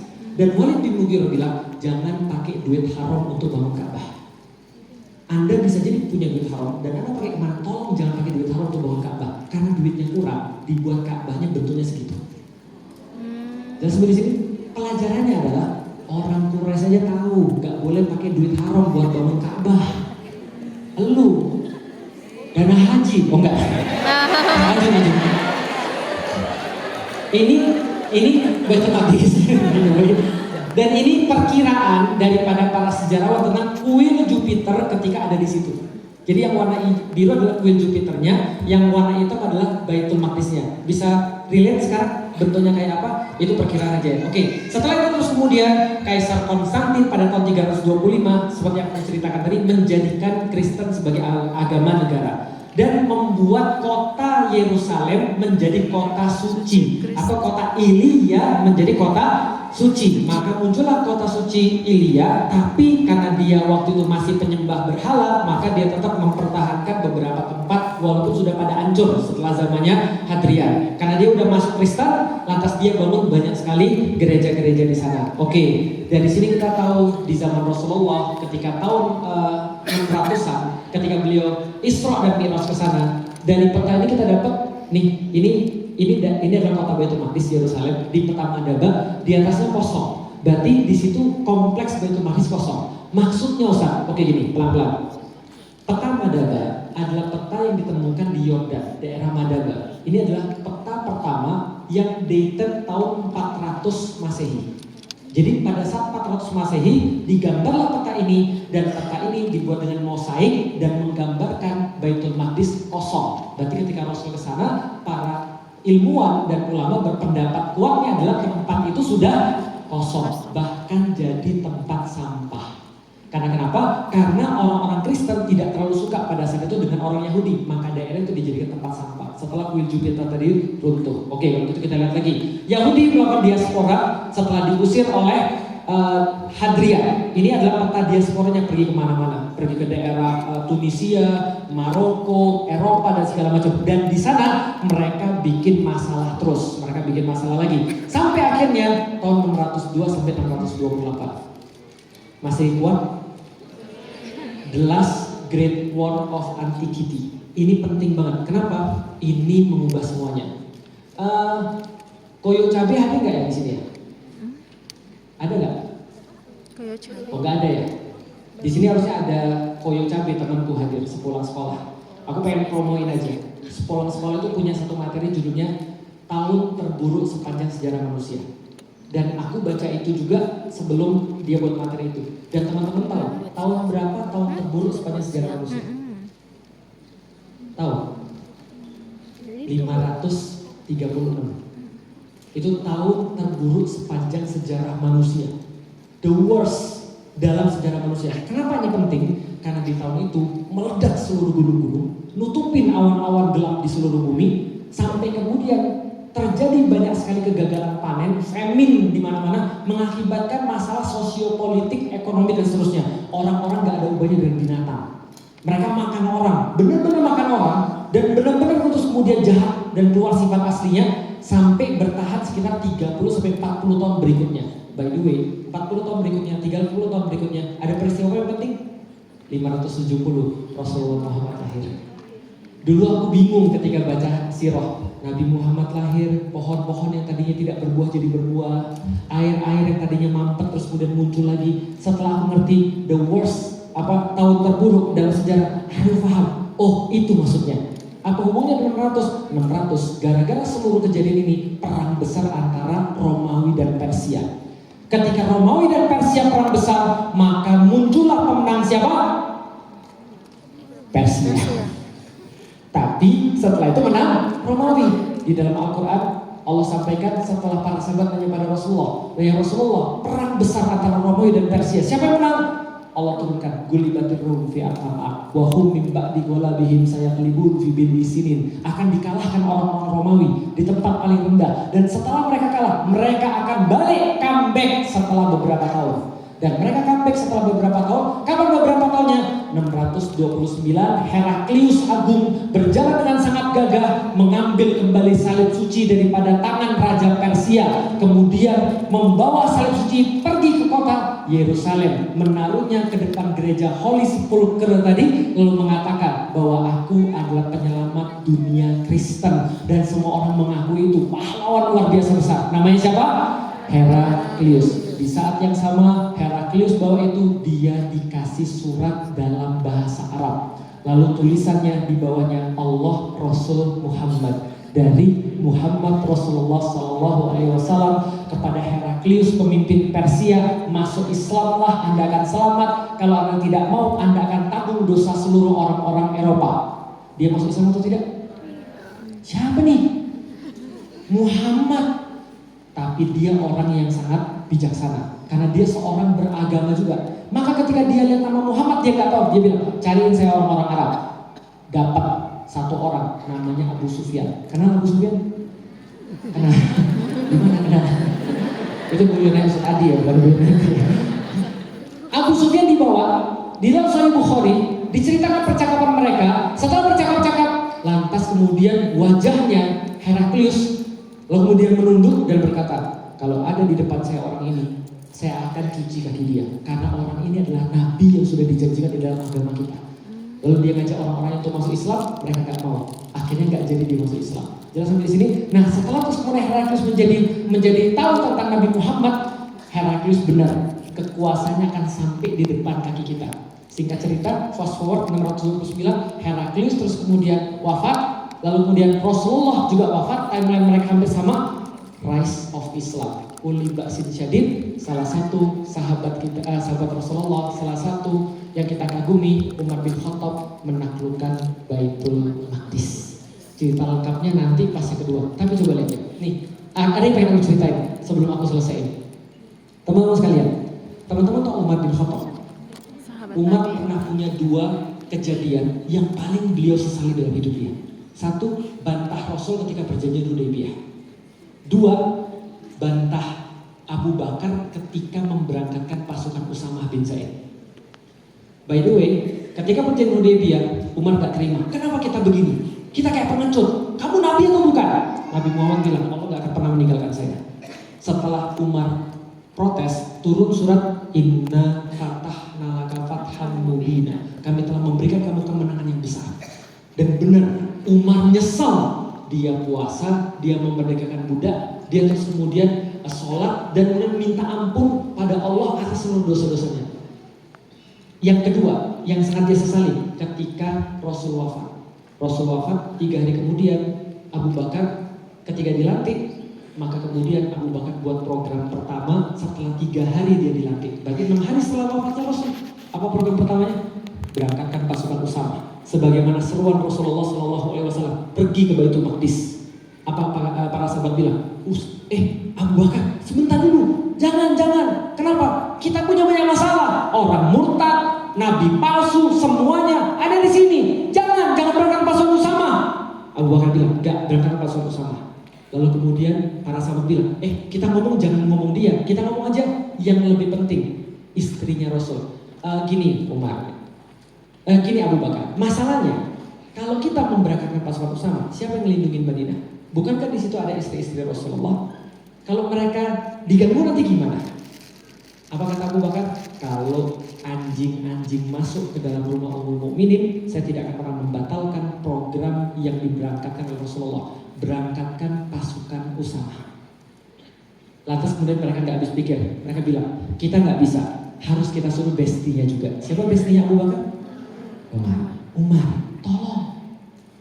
Abu Bakar bisa buat apapun, bisa melawan murtadin. Ayo, yang nggak mau bayar zakat, ayo ngelawan siapapun, boleh. Jangan dulu ke Romawi. Ini urusan internasional, guys. Umar bilang, iya sih, aku juga nggak setuju sih. Lagian kalau mau pergi jangan sekarang lah. Masa juga Usamah bin Zaid dia datang ke tempat Abu Bakar. Tahu yang dia bilang apa? Wahai Khalifah, mohon maaf, ini cuma pertimbangan aja. Mungkin Khalifah bisa mempertimbangkan untuk memberangkatkan pasukan Usamah. Apa yang terjadi? Hadisnya adalah Abu Bakar langsung datang memegang jenggotnya Umar lalu berkata, "Sepengecut ini kamu jadinya Umar. celaka ibumu sudah melahirkan kamu, Umar. Keluar. Tahu apa kata Umar? Gara-gara kalian nih gue dimarahin. Gue kan udah bilang gue tuh takut sama Abu Bakar. Artinya Umar juga merasa menyesal. Kenapa? Tapi aku pikir gini, ya Allah, ajaran Allah pada kita apa? Ya Allah, ternyata orang-orang itu yang fail itu masih dikasih Allah kesempatan. Kayaknya Allah itu seneng ngeprank orang-orang yang rebel. Paham maksudnya? Umar kan rebel kan ya? Di-prank coba sama Allah. Apa di-pranknya? Bukan Rasulullah yang buat rencana ini yang ngelihat Baitul Maqdis bebas. Bukan juga Abu Bakar yang bersikeras memberangkatkan pasukan Usama bin Zaid. Tapi yang melihat bebasnya Baitul Maqdis adalah Umar bin Khattab. Lalu gitu kita lanjut. Lantas kemudian Baitul Maqdis jatuh kembali karena ya udah kita meninggalkan terus kemudian apa yang diperintah oleh Rasulullah, kita nggak menjadi lagi seperti apa yang disampaikan oleh para sahabat. Baitul Maqdis kemudian jatuh lagi pada tahun 1099 ketika perang salib. Fast forward lagi ya. Lalu kemudian setelah itu diambil lagi oleh Salahuddin Al-Ayyubi pada tahun 1187. Mereka adalah orang-orang yang berhasil menginternalisasi karakter-karakter Umar bin Khattab, karakter-karakter Abu Bakar, dan karakter Rasulullah Muhammad Sallallahu Alaihi Wasallam. Oke, sudah berapa tahun sampai di sini? 3000 tahun. Tapi karena aku sudah dipanggil sama panitia, 1000 tahun aku korting. Nanti besok kalau aku kesini lagi atau nanti setelah ini, setelah ini nanti akan ada tawaran buat teman-teman saya untuk belajar tentang Baitul Maqdis dan akan kita fasilitasi untuk belajar. Nanti kita selesai 1000 tahunnya karena aku udah dipanggil. Tapi ini kesimpulannya teman-teman sekalian. Baitul Maqdis adalah hadiah Allah buat semua yang terkoneksi pada Allah Subhanahu wa taala dan terkoneksi pada Rasulullah. Siapapun di antara kita yang terkoneksi pada Rasulullah, maka Baitul Maqdis adalah hadiahnya. Maka Umar bin Khattab itu mendapatkan Baitul Maqdis karena dia terkoneksi pada Rasulullah Muhammad Sallallahu Alaihi Wasallam dan beliau mempraktikkan itu persis ketika beliau sampai ke Baitul Maqdis. Begitu beliau melihat Baitul Maqdis, beliau mengatakan pada seluruh 4000 sahabat yang ada di situ. Bayangin, semua sahabat menguasai Persia dan Romawi, nggak ada yang pergi kemana-mana kecuali tempat ini spesial. Mereka langsung mau ikut semua untuk melihat selebrasi pembebasan Baitul Maqdis. 4000 sahabat menyaksikan Umar bin Khattab berkata, ini tempat Rasulullah kita Isra dan Mi'raj. Ini tempat Rasulullah kita dengan 124.000 nabi yang lain dilantik menjadi pemimpin para nabi. Dan tempat itu juga menjadi tempat sebagai pelantikan kaum muslimin menjadi pemimpin daripada umat-umat yang lain. Ini adalah tempatnya. Maka dari situ Rasulullah senantiasa menceritakan pada Umar tentang bagaimana yang terjadi ketika Isra Mi'raj setiap hari. Dan setelah dari sini pula, kata Umar bin Khattab, maka Rasulullah senantiasa mendawamkan membaca surat Al-Isra sebelum beliau tidur. Maka terus kemudian beliau mencari tempat Rasul Isra, beliau bersih dengan tangannya, diikuti oleh sahabat-sahabat yang membersihkan dengan tangannya seluruh puing-puing. Begitu Rasul dapat begitu Umar dapat satu rantai, lalu berkata, di sini Rasulullah diisrakan. Kemudian beliau kemudian meminta sahabat untuk azan. Karena kenapa? Ketika foto Makkah masuk ke Ka'bah membersihkan berhala-berhala, lalu kemudian Bilal diminta azan. Bilal di situ. Dan Umar waktu itu gak berani minta Bilal karena Umar tahu Bilal gak pernah bisa untuk mengucapkan nama Rasulullah, terkoneksi pada Rasulullah dalam setiap hal. Lantas kemudian Umar bilang begini, Bilal, mau gak azan? Jangan aku gak mau azan setelah Rasul gak ada. Lalu Umar mengatakan sesuatu yang akhirnya membuat Bilal mau. Apa kata Umar? Bilal, andai Rasul ada di sini, Rasul pasti minta kamu azan. Bilal bilang, oke. Akhirnya beliau azan sampai pada kemudian asyhadu anna Muhammad. Maka beliau gak bisa lagi melanjutkan azannya. Dan itulah azan yang terakhir Bilal dalam satu riwayat. Baitul Maqdis adalah hadiah Allah bagi setiap orang yang terkoneksi dengan Rasulullah. Tanpa melebih-lebihkan, tapi ini adalah faktanya. Dan tebak, apa yang terjadi ketika kita tidak lagi terkoneksi dengan Rasulullah? Yang Allah ambil apa? Baitul Maqdis. Artinya apa? Hadiah Allah itu dicabut karena kita sudah tidak terkoneksi pada Baitul Maqdis.